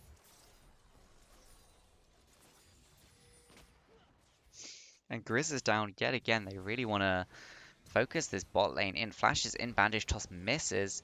The stun will not come out. The second bandage toss does get Talolat to flash away. There's 3 feathers down. Root could come out. They pull it back. That is a stun onto the Xayah. She will jump away, trying to put the damage down. Talolat will go down, but the Chrono Shift is there to keep get him straight back up. Grizz trying to escape, but surely he will go down as well. A 2 for 0 in the end. And it's just going so wrong right now. Already has got onto Wessel. He is going to try and run him down. Needs to get these auto attacks out. He will go down in the end. Does not quite have the damage to do it.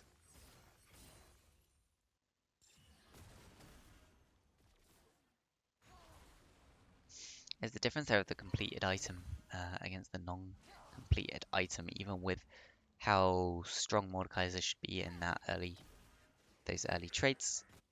It's a bit of an item difference. It's gonna get harder and harder as the Kale scales into the game. But first completed items are coming out across the board. See very damage orientated items from pretty much everyone, although Grizz on the Amumu will be going for this tank, or a tankier version of Amumu. There is something to be said for going for the tanky version because there are 3 enemy champions that will do a lot of their damage through auto attacks, but generally I do prefer just AP version of Amumu right now. They have got onto Shadowgream. There's just so many of them there. He's stunned and he will go down. 350 gold into the pockets of Grizz on the Amumu. Kale dodges E, it's a soft counter to Mord. Kind of, but also I feel like when you hit 6, you just sort of ult the Kale and then flash on top of her. And she dies, but Riddy here, not in the right place, will go down, stuck between a troll and an angel. That's a new one. You don't want to be stuck between a troll and... Oh, Death Sentence goes wide. Talolat maybe just wants to jump onto Lyre here. The Arcane Shift forwards very aggressively. And she just R's and W's away hypothetically. Yeah, but she's stuck in the Death Realm. She can only get so far. And while she has the ult on, she can't be auto-attacking you. So, in theory, because you flashed on, you just keep running. There's a little bit. You do have to hit the Qs. And you do have to stick on her.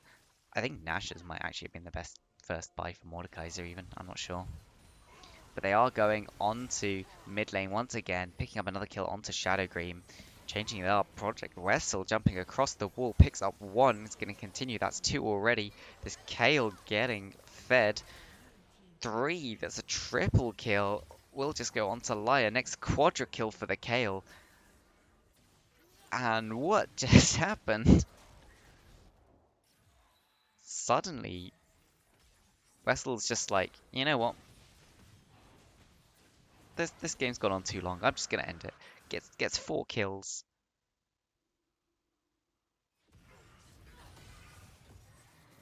And gets pulled under the tower. Might actually get the 5th kill as well. The delayed, very delayed penta. Not a true penta, but almost there.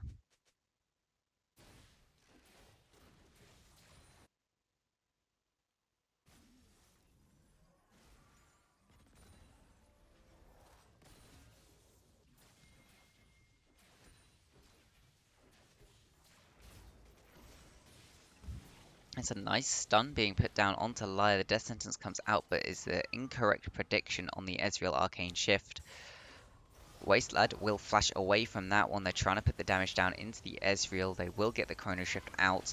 They'll turn to kill the Zilean first, and then turn back for when Ezreal respawns and pick that up. Nice 2 kills going into the pockets of SPX. There's still life in them left yet, but they will have to do this. They will have to handle this Kale. Cream Demon and Shadowgream are pushing down this mid lane. Will take yet another tower.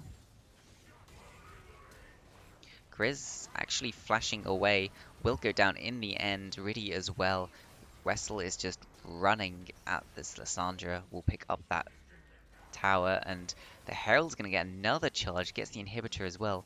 Death Sentence goes down. Allegasia and Lyra are doing what they can in the bottom lane, but the game's just ending. Talolat here, all he needs to do is interrupt the backs. Look, both Nexus towers are already down. It's just Zerwalgod to defend, and Talolat will give his life here to get the backs stopped. Zerwalgod as well, keep alive, and just all of a sudden, Paper Squad end the game. And very well done by them to realize when they could, and to just end. Yeah, there we go. Yeah, who said top wasn't an impactful role? Oh, um, I was gonna say who int next game, but which players?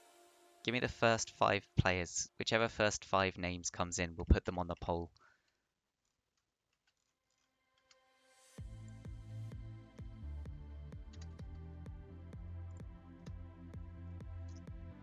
First 5 player names in chat for the who ints poll. Shadow Green, there we go. First one on the poll.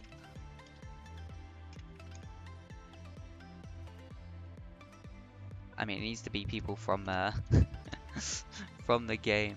Wastelad, we'll put Wastelad on. We'll Wastelad in the second game.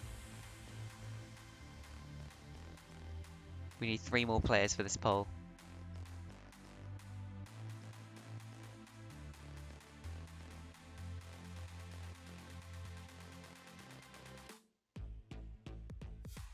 Put Grizz, yeah, okay, Grizz is on the poll. Liar, sure, Liar's on the poll. And Riddy, but Riddy's not in the game. Oh no, Riddy, yeah, he's the top lane. Yeah. I'm dumb. I am dumb. Don't worry. There we go. Who ints? Or who is going to int game 2? We have almost the entire of SPX there. And Shadow Green.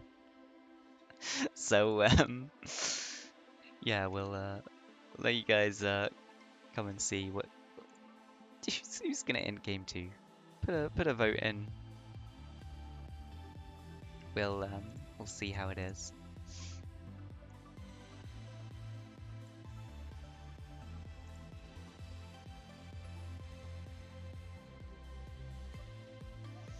Oh no, people do not have faith in the top lane. This is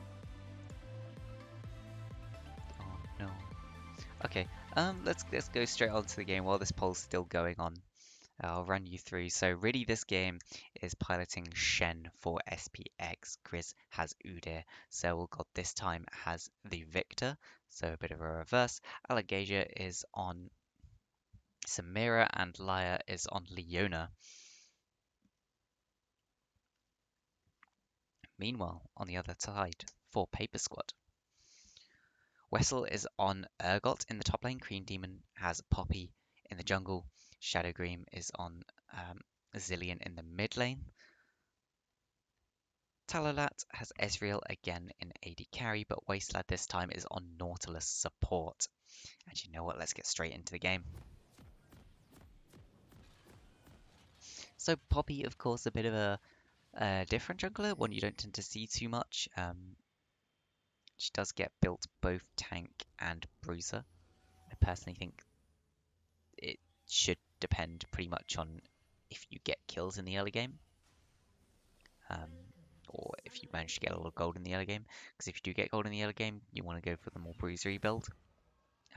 Make that gold useful, turn it into damage, and also the bruiser build basically makes you as tanky as the tank build anyway, because you know Sterex is a fair and balanced item.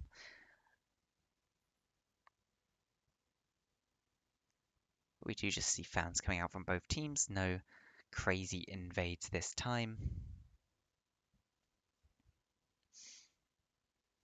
I really shouldn't have put that poll on a full 5 minutes. That's a very long time.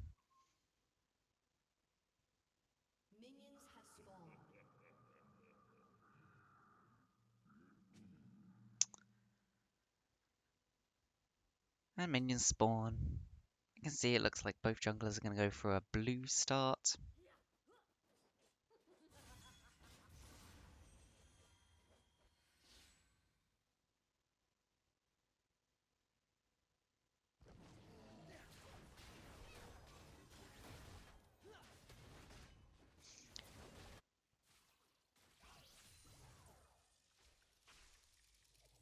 So this time, I guess we'd see SPX playing, oh, yet again, playing away from the top lane. They have a Shen, so they have that extra global pressure. We'll probably see them playing towards the bottom lane. It should be extremely hard to kill a Zillion mid. And Ezreal, incredibly slippery as well, but Nautilus is definitely something that you can punish if you can get close enough to do anything into it. Actually, a slight win there for the side of Paper Squad in the bottom lane trading.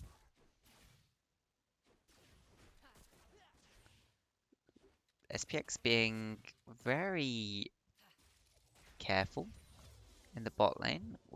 They actually walk up just at the exact wrong time. Lion needs to block any Mystic shots coming out, is moving into the perfect position to block them, will keep his ADC alive. Chris is in the mid lane here, does use that ghost, forces the flash out of the Cream Demon.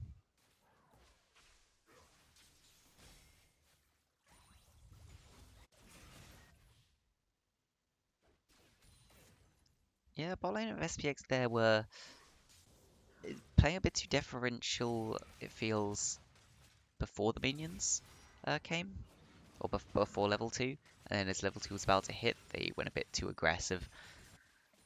And then they got punished, had to blow a flash off their AD carry.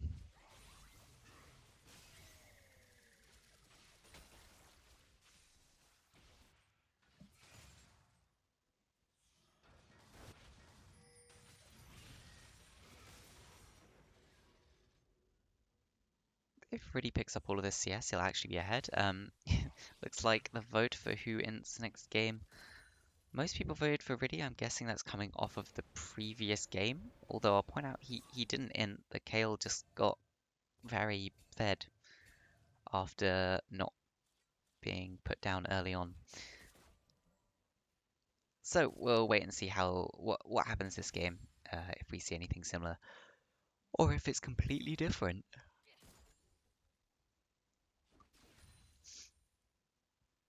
So after the bad trade early on, Alligator and Lyre having to play very defensively. Chris is here, but he will be spotted on that ward. Wasteland now trying to walk away. A nice Zenith Blade actually stops the hook. Wasteland could be in a lot of trouble. They're jumping forwards onto him. Will they try and give this kill over? No, the double flash away. Or the flash and the heal away. But they do get the flash and the heal out from the Nautilus. Nautilus and Ezreal, respectively. Very important, buys them a lot more pressure in this bottom lane.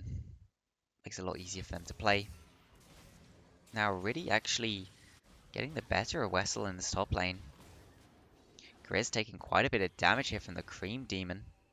Oh, is he going to try? The Steadfast Presence ran out from the Cream Demon as he hit that Blast Cone. As Grizz hit that Blast Cone. I wonder if Grizz knew that the risk he was taking there. It's a lot of damage going back. Grizz being taken incredibly low, will go down in the end. And Lyre came to support him, but it looks like he could also be in a lot of trouble now as well. But Paper Squad will not chase that one. They're happy to just get their one kill and get out with it. Lyre will face check into Wasteland. Takes the auto into the dredge line. Into the E. Lyre baiting them in. The teleport coming out. There's the Zenith Blaze interrupted by the Poppy Steadfast Presence. So, oh god, trying to catch up to Cream Demon. It's not quite enough damage to finish it off.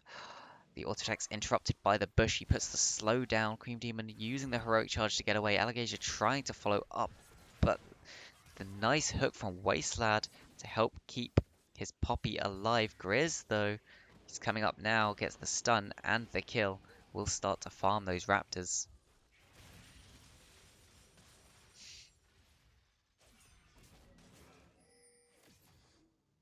Riddy and Wessel here. Small trading in the top lane. Pretty much being kept even. Not sure who that really favors. Teleport coming into the mid lane. Dredge line just misses onto Serval God.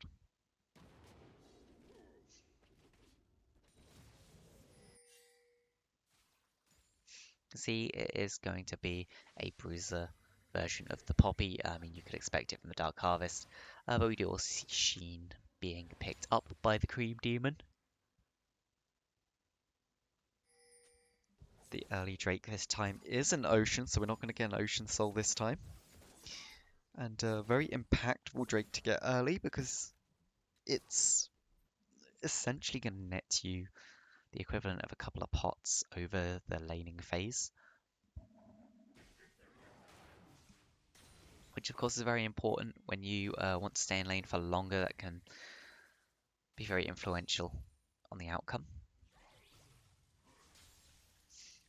Lyra is just here to help Serval God push out.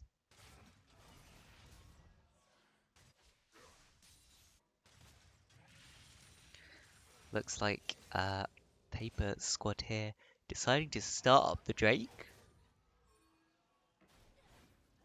Of course, they're not too tanky. Udyr is in the vicinity doing his own Raptors. Looks like they just don't know what's going on, or they do not want to fight it. Cream Demon taken very low, actually. Allegasia face checking into them. That's not quite where you want to be. Looks like SPX now they want to fight it. Hook goes down onto Lyra on the Leona. Allegasia's doing what he can, but Grizz is in the backline. Cream Demon stopping them. There's the ultimate coming out. Inferno trigger. Allegasia will pick up one. It's a 5-man stack in the bottom lane from the side of SPX, netting them 2 kills. And surely at least a plate. They put the stun onto the Zillion. That's one down, but he will stop. Oh no, it's an absolute disaster. Double kill going back into the pockets of the Ezreal. Lion now trying to escape. Will manage to get out of that one, but what was a 2 for 0 really turns into a 2 for 2. A really nice bait across the wall and a good block there from Serval God. A potential Mystic shot means that 3 for 2, and in the end it will be in favour still of SPX.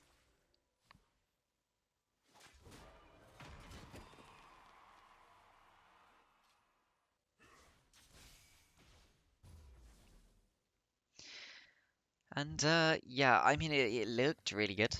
The Samira got a kill. You know, they forced some damage onto the tower, then they just went on the Zillion, not realizing that his ult was still up, and everything just went wrong. Lyre told you guys Zillion had no ult. Oh, Lyre's the one that inted you. Here we go, it's all coming out now.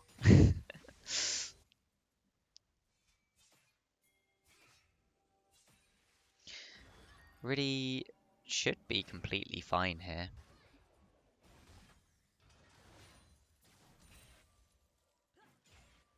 And we are at a bit of a lull state of the game once again.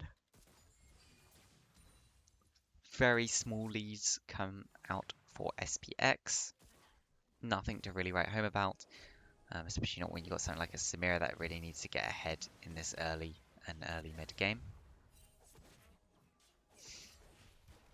Lyre being very aggressive, walking up, taking a lot of auto attacks from the Ezreal. Grizz is around the area, potentially looking to take some sort of tower dive, but no, they will back off. Lyre going with him towards that mid lane. Looks like they want to try and punish the Zillion, but it is the Zillion. You expect him to be able to just walk out of that one.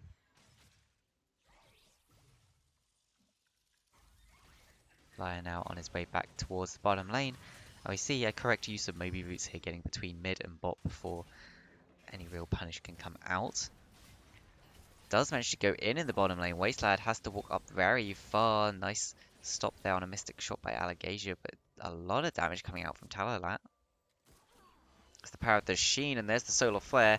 Stuns up to Inferno, trigger goes out. It's interrupted though. Will they get the kill? They do get the kill. That's 2 going over onto the Samira. Flash in from Serval God.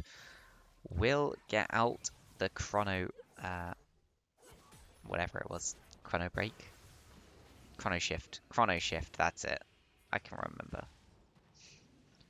Wessel here trying to get away, trying to get to his Poppy. Udyr will be ejected from the fight. It's just really, he can't quite get the kill onto the Urgot. That's got to be tilting.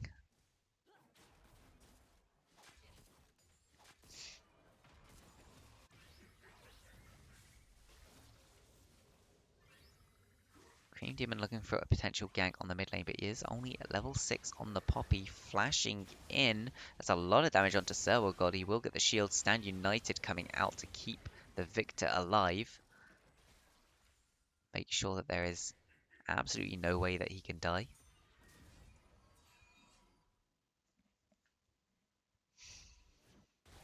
We can see that Samira has finished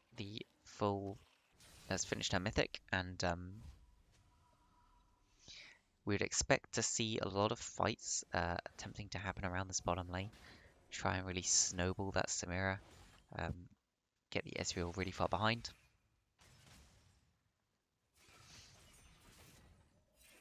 You can see that the Poppy is struggling to have much of an impact in the early game, really.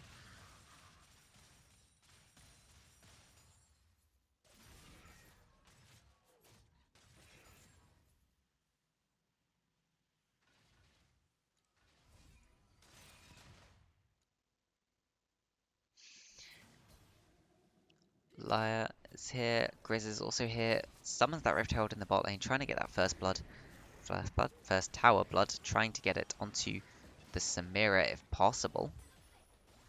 But that's not quite enough to kill the tower, and because Shadow Cream and Cream Demon are both here, the tower will not fall.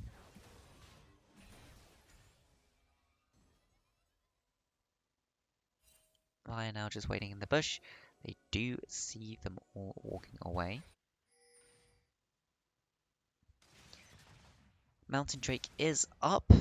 Very strong early Drake. It does mean we're going to get one of the weaker souls.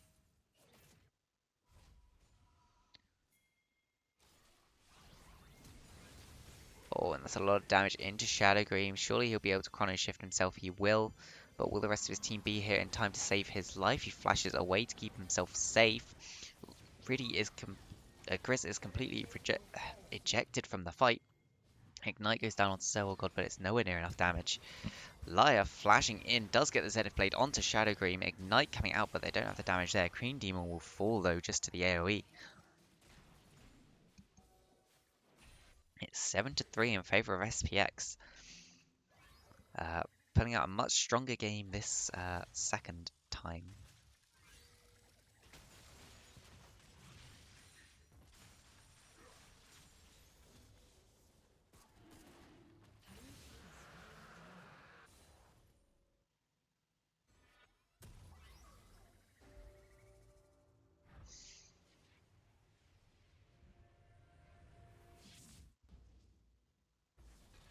And Teleport coming out. Second tower from the Zillion, just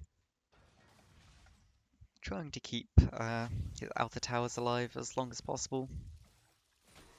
Blue buffs on both mid laners means we're probably just going to see a lot of spells spamming into the wave, a lot of clearing, and not much actually happening. You'd expect to see this bot lane outer attempt to be forced down very soon by the side of SPX. They just need to get a few more waves in, get a couple of auto attacks off. Lyra actually going deep here, Hex flashing over into the enemy jungle. It will buy them the pressure to destroy this tower. We'll clear out a little bit of vision. Grizz is trying to hold this mid wave. We'll just finish it off. They're already starting to fall far behind in the top lane. But you sort of expect that when the Shen starts to use his Stand United to move around the map more. Stand United is currently up. Grizz going in for this fight. A lot of damage going down into Cream Demon. Wrestle is on the way down though. Lyra's here to support. So is Serval God. This could turn into an almost a full fight. Stand United is used and here is ready. They're going on to Wessel. They can't quite get enough damage to kill him. There's the chrono shift to resurrect him. One ejected from the fight. Grizz dodges the ultimate from the Urgot. Dredgeline goes wide. Serval God can't quite finish off Cream Demon. Is putting a lot of damage down. There's the flash in from Riddy, but he can't get anything done. There's no one really to back him up there. SPX are waiting in the bush. That's a lot of damage being put out. Liar going in, but interrupted yet again by the stand. Stand United by the Poppy. Allegasia with the Inferno trigger picks up 3. So God will pick up the last one on the back of that. No, it is actually a Quadra. They get the stun onto Shadow Green. Can they pick up the Penta? It looks like Grizz might just stun him. Pentakill for Allegasia on the Samira. Will die in the end. And it's an execute.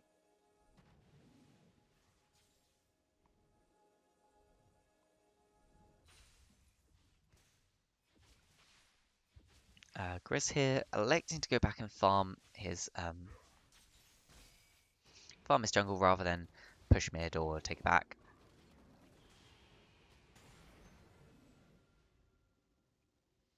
I mean, it's fine. Fine to do. You've got time until Drake, you've got time until Baron. A Herald will be spawning very soon, though.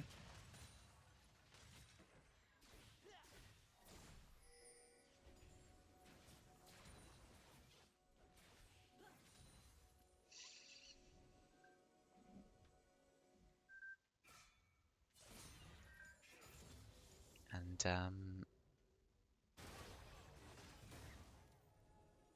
now we're just waiting for something else to really open up the rest of this game. Wasteland being sped up there, we'll just walk into auto attack range.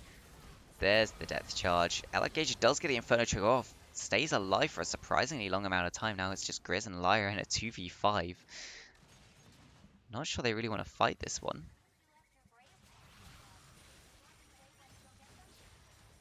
The kill was picked up onto Allegasia, of course, which is a nice injection of gold and some nice pressure. Really getting trade onto the Green Demon.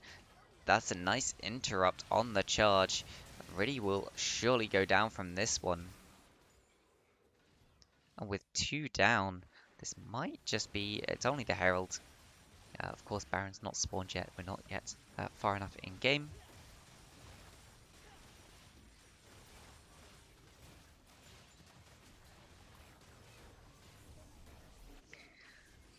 And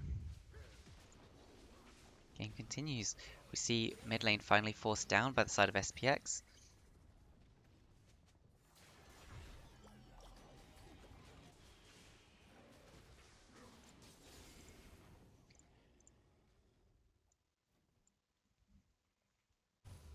Drake will be spawning extremely shortly, just 4 seconds away. Backs came out for most of the side of Paper Squad, which will probably cost them this Drake. It is an Infernal, so the slightly better soul out of the 2 possibilities. And definitely something that can help with the burst damage.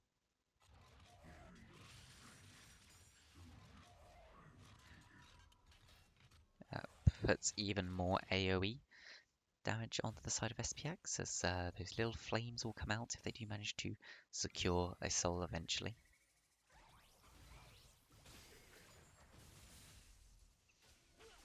God is just slowly clearing out the bottom wave, picking up more and more CS, getting more gold. You can see that it is about a 5,000 gold lead right now for SPX. I'd really like to see them try and push this somewhere, whether it's to get the Baron vision, bait the Baron and try and get a fight, or just push in a specific lane. Try to get something. I don't really want to see them waiting, just waiting until Soul, thinking that this is how they win the game. Because although Soul is strong, you do open up the Elder, and you always got to be a little bit worried about opening the Elder, because suddenly you put something on the map that, if the enemy team does manage to get it, pretty much wins them the game. It's not like a Baron, where if they get a Baron and you can still outfight them, it does nothing. With the Elder, you need to really be an insanely amount stronger than them to still be winning those team fights.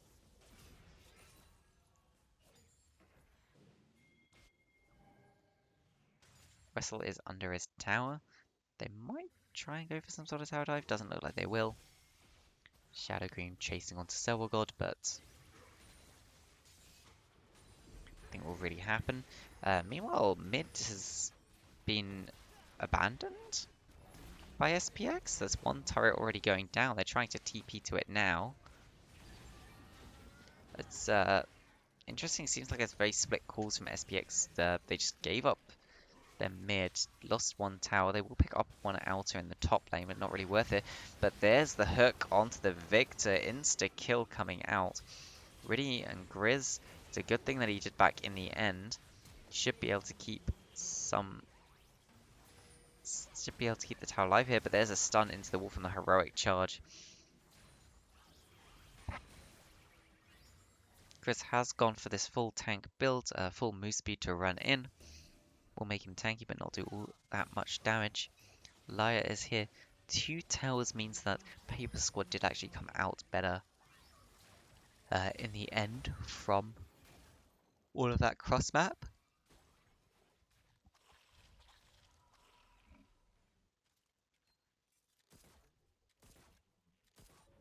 Is anyone doing Ultimate Bravery? No one's doing Ultimate Bravery. I mean, Girl and River are doing close. They're doing random champions, but they can choose the lane in their own build. They did Ultimate Bravery last season. We might have some other fun games going on at some points. Very much depends. Who knows? You might look at my picks and when I start playing and decide it's Ultimate Bravery.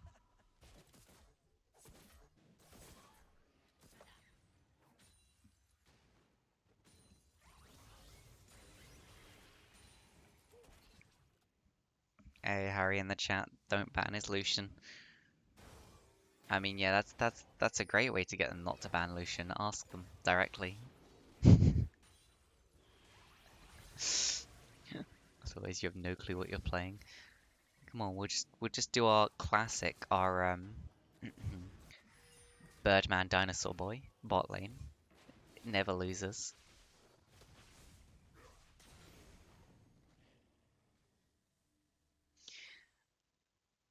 Can we let Yorakan through?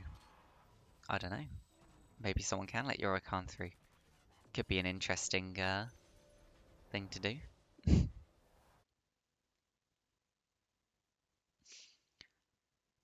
Losing to Paper Squad, imagine. What's wrong with losing to Paper Squad?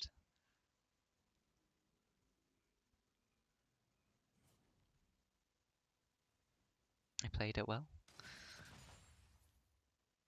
Wessel went absolutely ham on Kale. But anyway, oh, it does look like maybe we got a fight. You know, Chris just running up and then running slightly back.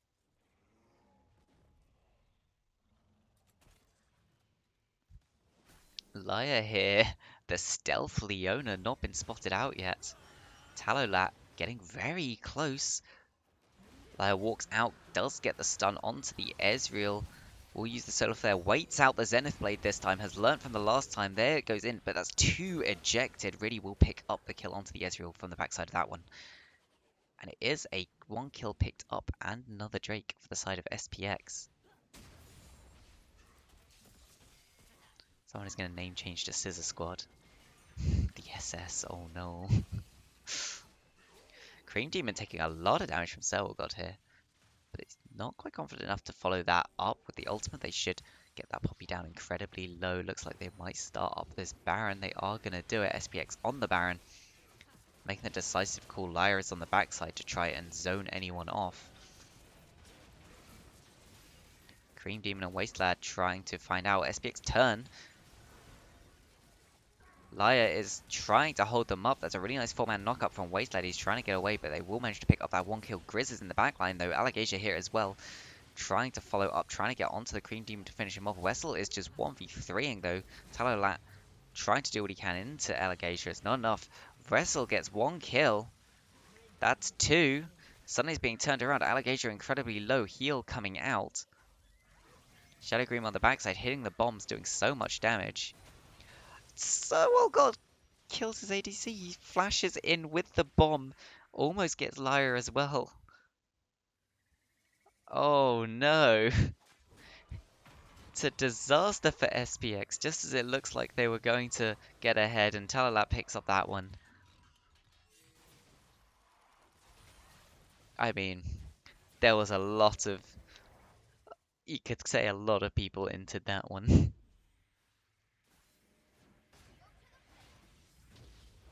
I mean, can we give MVP to Serwal God for that flash? Flash with the bomb? Uh, oh, that's got to feel very bad if SPX lose this game now. But Paper Squad do turn it onto this Baron. They should be able to pick this up before anyone gets there. Yep, Lyad gets somewhat close. Will probably be picked up on the backside, flashing away. Yep, the heroic charge from the Poppy will finish that off. Cream Demon does interrupt Shadow Green's back. CoraL unlucky highlights. If you put a highlight on it, it might make it to a highlight video. You never know. If it gets clipped and we do some sort of hype videos, there's a chance. Maybe we'll do an inting hype video. Maybe we'll do a hype video, but every single clip is just people inting their teams. That might be fun.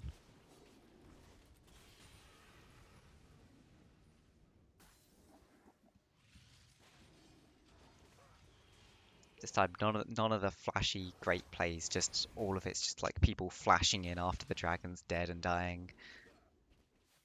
Can't wait for us to play. Yeah, we should. Nah. I was gonna say we should probably like practice as a team, but I think it's more funny if we just don't. We just turn up and see how badly we do.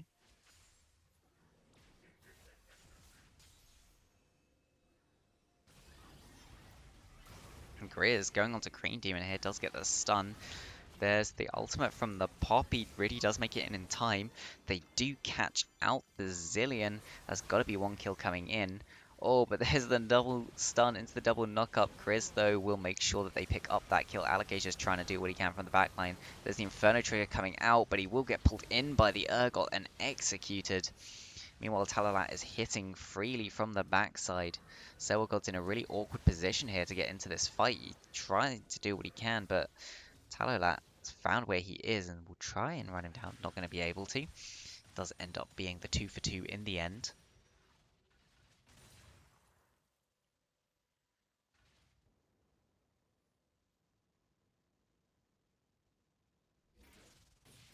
And with the Baron, Paper Squad will force down this outer tower.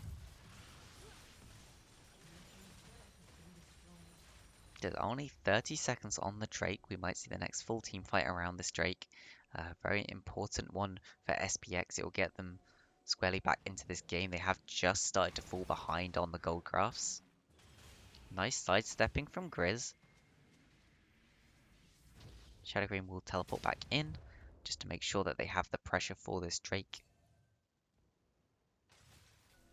As of when was it played? This one was played yesterday. As people said. Oh, but there's a solar flare onto 2, but there's no one really to follow up. Grizz goes in. Absolute speed to Alligators on the backline, but he's being hit by the dragon, trying to get one. He does pick up Wasteland. That is one in favor of SPX right now. They are doing the Drake. They're forcing it down. Is picked up by the side of SPX. Big pickup. That is the Infernal Soul. They will jump in. Alligator starts the Inferno trigger. Almost manages to get Wessel. Talalat on the backside is being taken very low. Will get taken down. That is the Ezreal down. And SPX will probably just move to the mid lane, try and force this in, get an inhib.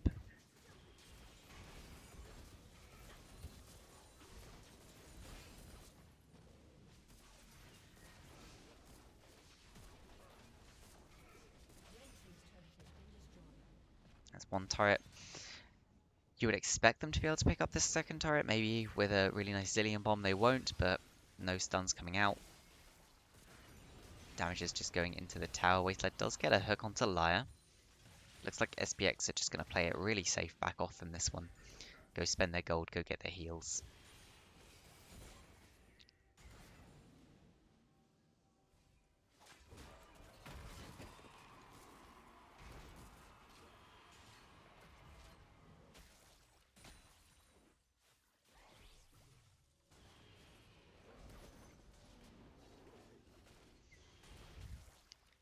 and SPX have managed to open up a little bit of a gold lead this game. Much better than last game, which kind of just Kale got ahead and the game ended at 20 minutes.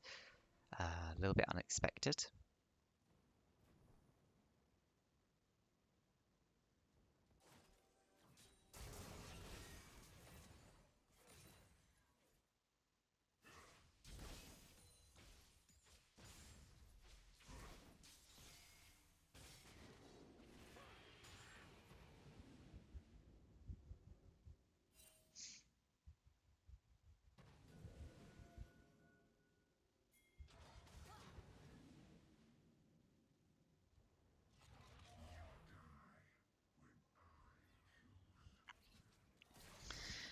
And we do just go back to the back and forth of pushing in the mid wave.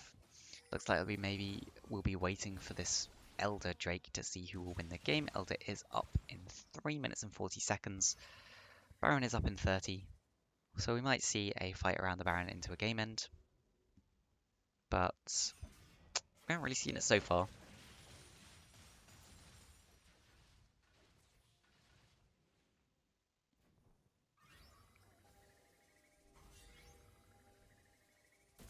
Oh, Serval God may be out of position here. He tried to run back rather than just taking it back in the bush.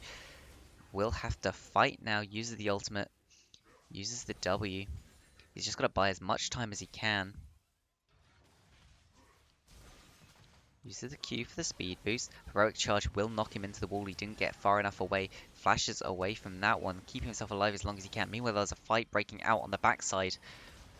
The rest of Silver Phoenix are here to back him up. They're onto Talalat. They will take out the enemy ADC. They're taking on to Wessel. Allegasia and Lyre just putting so much damage. That is the Urgot down as well. That's all of the consistent damage gone. And the SPX are just turning this fight entirely. And will they turn onto the Baron? Will they try and push this in?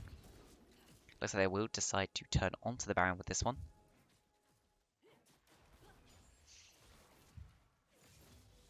Meanwhile, Riddy will slowly push in this top wave.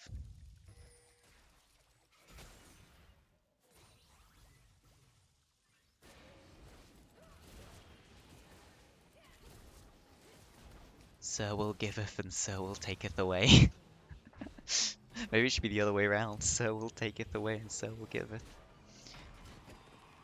Who actually won? You never heard the results. From the first series, it was Solari 1-2-0. This one you can see Paper Squad are up 1-0. But who knows? Maybe we'll see our first tie in Ocean. Yeah, we don't actually. We encourage teams not to share the results until it's been streamed because it makes it more fun, gives people something to watch, and it's not spoiled that way. It's more exciting.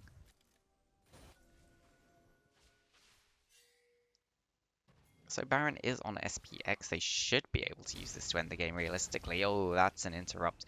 Wasteland in a lot of trouble here. Does hit the hook actually onto Allegasia, but not really where you wanted to see. We are 35 minutes into game. We've got 1 minute left on the Elder Drake. Will SPX just try and go for this end? Or will they turn and go for the Elder? Have to wait and see. Wessel actually jumping into the team with the Blast Cone. Not sure that's really what they were wanting to do. So one bot lane turret going down. Cannon will slowly siege down this mid lane. SPX just need to keep themselves alive. Oh, what a snipe there from Wessel. He will pick up that kill, and suddenly the siege is broken. That's a very important pickup, especially with the Elder spawning in 20 seconds. Riddy now also out of position, will get picked up potentially, but no, Wessel actually the one being caught out of position. Really nice jump away from Allegasia, but maybe he's caught. Inferno Trigger interrupted. Allegasia in a lot of trouble here. Will go into the GA to resurrect, but CoraL is also just free hitting on this backline. They'll pick up one. Allegasia comes back up to half health. I'm not entirely sure what got the Ezreal there, but Ezreal did go down in the end. Somehow Riddy picking him up.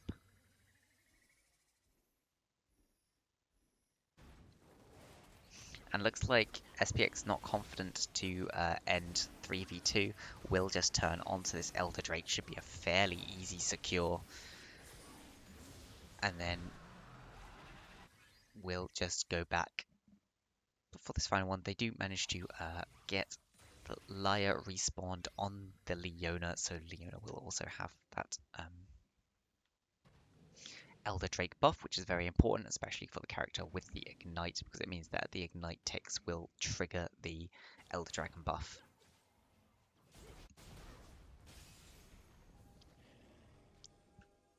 So SPX here now probably just looking to force a fight so they can end the game. Cream Demon could be in a little bit of trouble. Nope, Grizz just going to pick up all of the farm.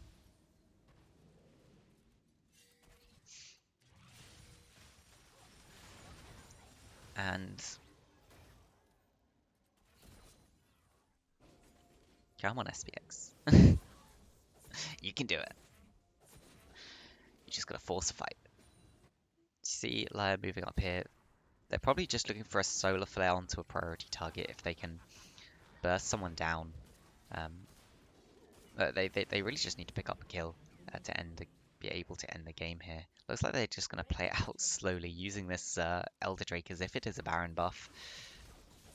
Forcing down one inhib, moving over to the next. Lyre waiting to jump over the wall onto someone.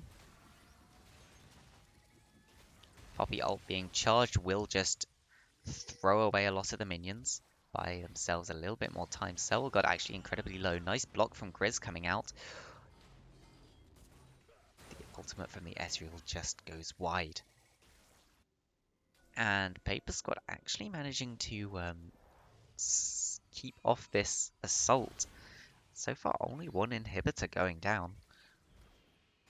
But this is the best time SPX are going to get. They have this Elder Drake.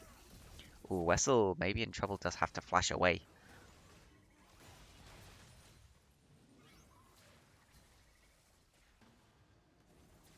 SPX just need to find that engage.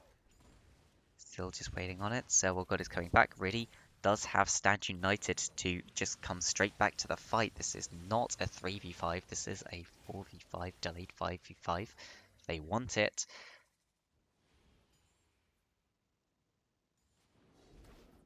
Grizz just clearing out the top wave. Udyr, an extremely hard champion to catch. We'll be able to get out of that one. SPX are just taking backs. They're not wanting to use the Baron to try and end the game. Not Baron, Elder Drake.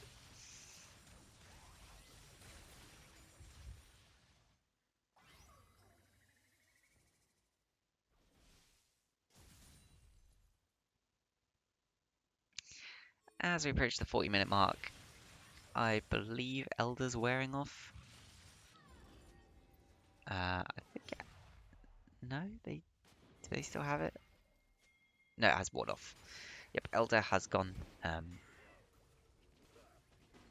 So SPX missing the window there to force a fight, but they did manage to get one inhibitor out of it at the very least. Arguably, they probably could have got the one inhibitor by just going for it instead of the Elder Drake, but taking it off the map is still useful. Riddy here is just zoning on the backside while the Baron's being picked up by the rest of the team. Very slow, methodical play from SPX.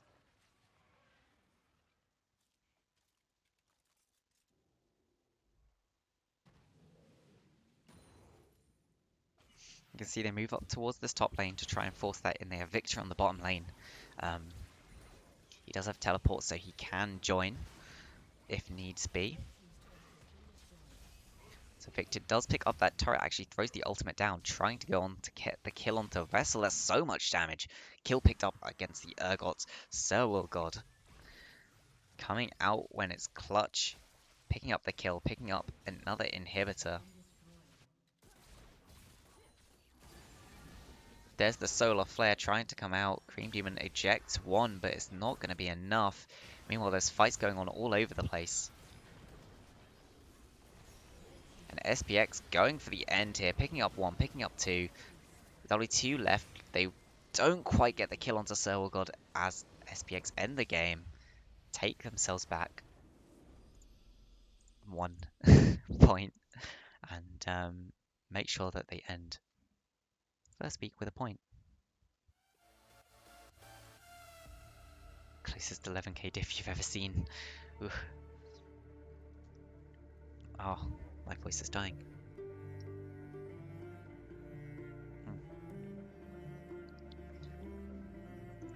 So, that's yeah, those were our series for today. So I mean, obviously, we should do an MVP. We should put an MVP in for well, I mean, who would we put the MVP in for?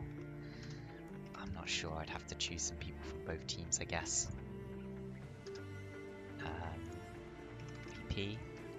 I mean, who should we put in MVP? I feel like if it's someone from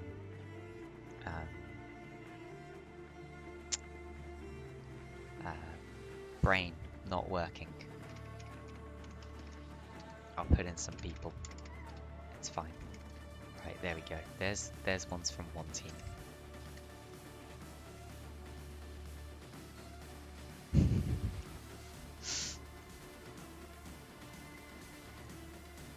me a second while I work out who to put because brain not working.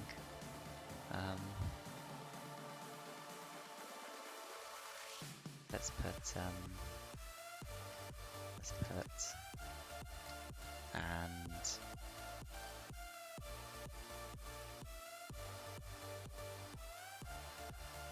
is that it for the first round? That was it for the first round.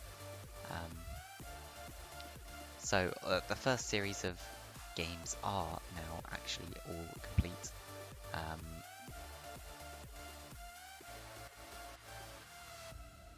So, yep, I can show you in a second the overall score lines. But there's a little MVP vote for you of the full series. Wait, did that work? Don't tell me the MVP, that the poll didn't come up. No. Stream, please. Stream. Why wouldn't you work? Let's try that again.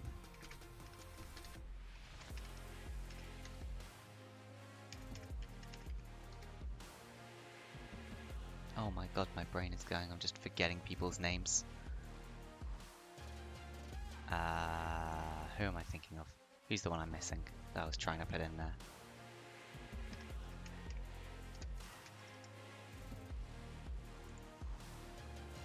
A poll is already active. Apparently there's a poll there. I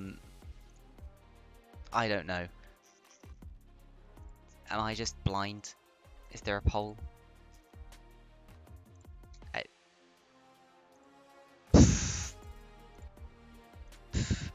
Anyway.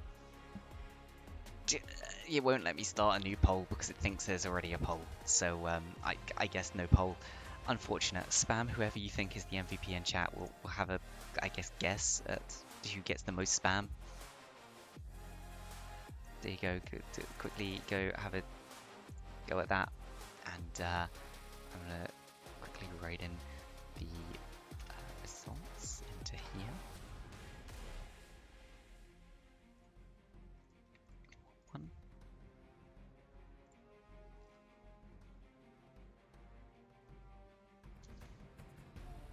Do I have a way to show this? If I go... Ooh, okay, that kind of works. Okay. Here we go. We can kind of show the standings. So... you can see an ocean. There's a poll if you refresh. I can't see the polls, so someone will have to tell me the outcome. I can't bother to refresh it. But you can see QNI, Noxian Crusade, Crescent Solari all having wins in their first week. Paper Squad and Silver Phoenix with the tie coming out soon. Arc Battle Queens were having their week off, so they didn't play in the first week.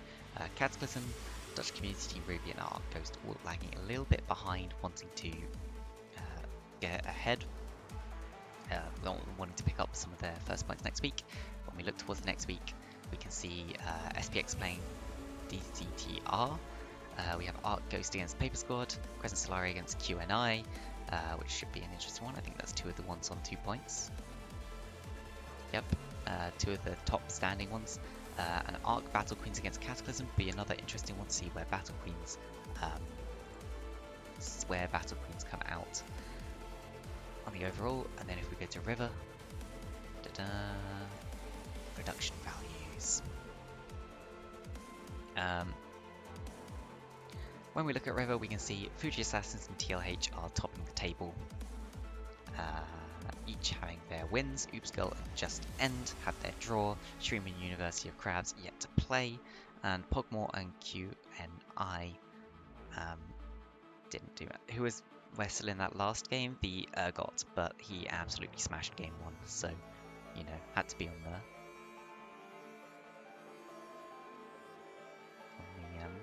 Thing.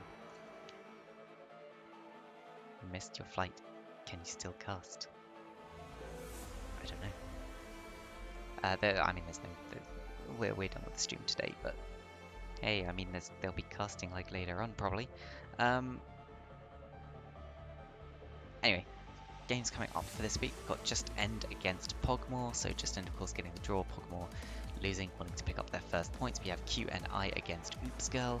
And we've got the Shreeman University of Crabs, which doesn't actually fit on there. Nice. We'll just call them Suck. We've got Suck against Fuji Assassins coming up. So some very interesting games. I think the only ones that are scheduled so far is we have Suck Fuji Assassins on Thursday. And then we also have QNI against Solari on the Friday. I want to practice some bad synergy in a while. I actually have to work in a while and I still need to get food. But if you're still around at like 11 o'clock, we could. Yeah, it's it'll be a while. Anyway, so thank you all for coming and watching, and to the captains and the teams, please organise your games. Please let us know when they are, so we can get them streamed. We can get them we can get streamers. We can get casters for them. Whatever. And I'll catch you all guys next time.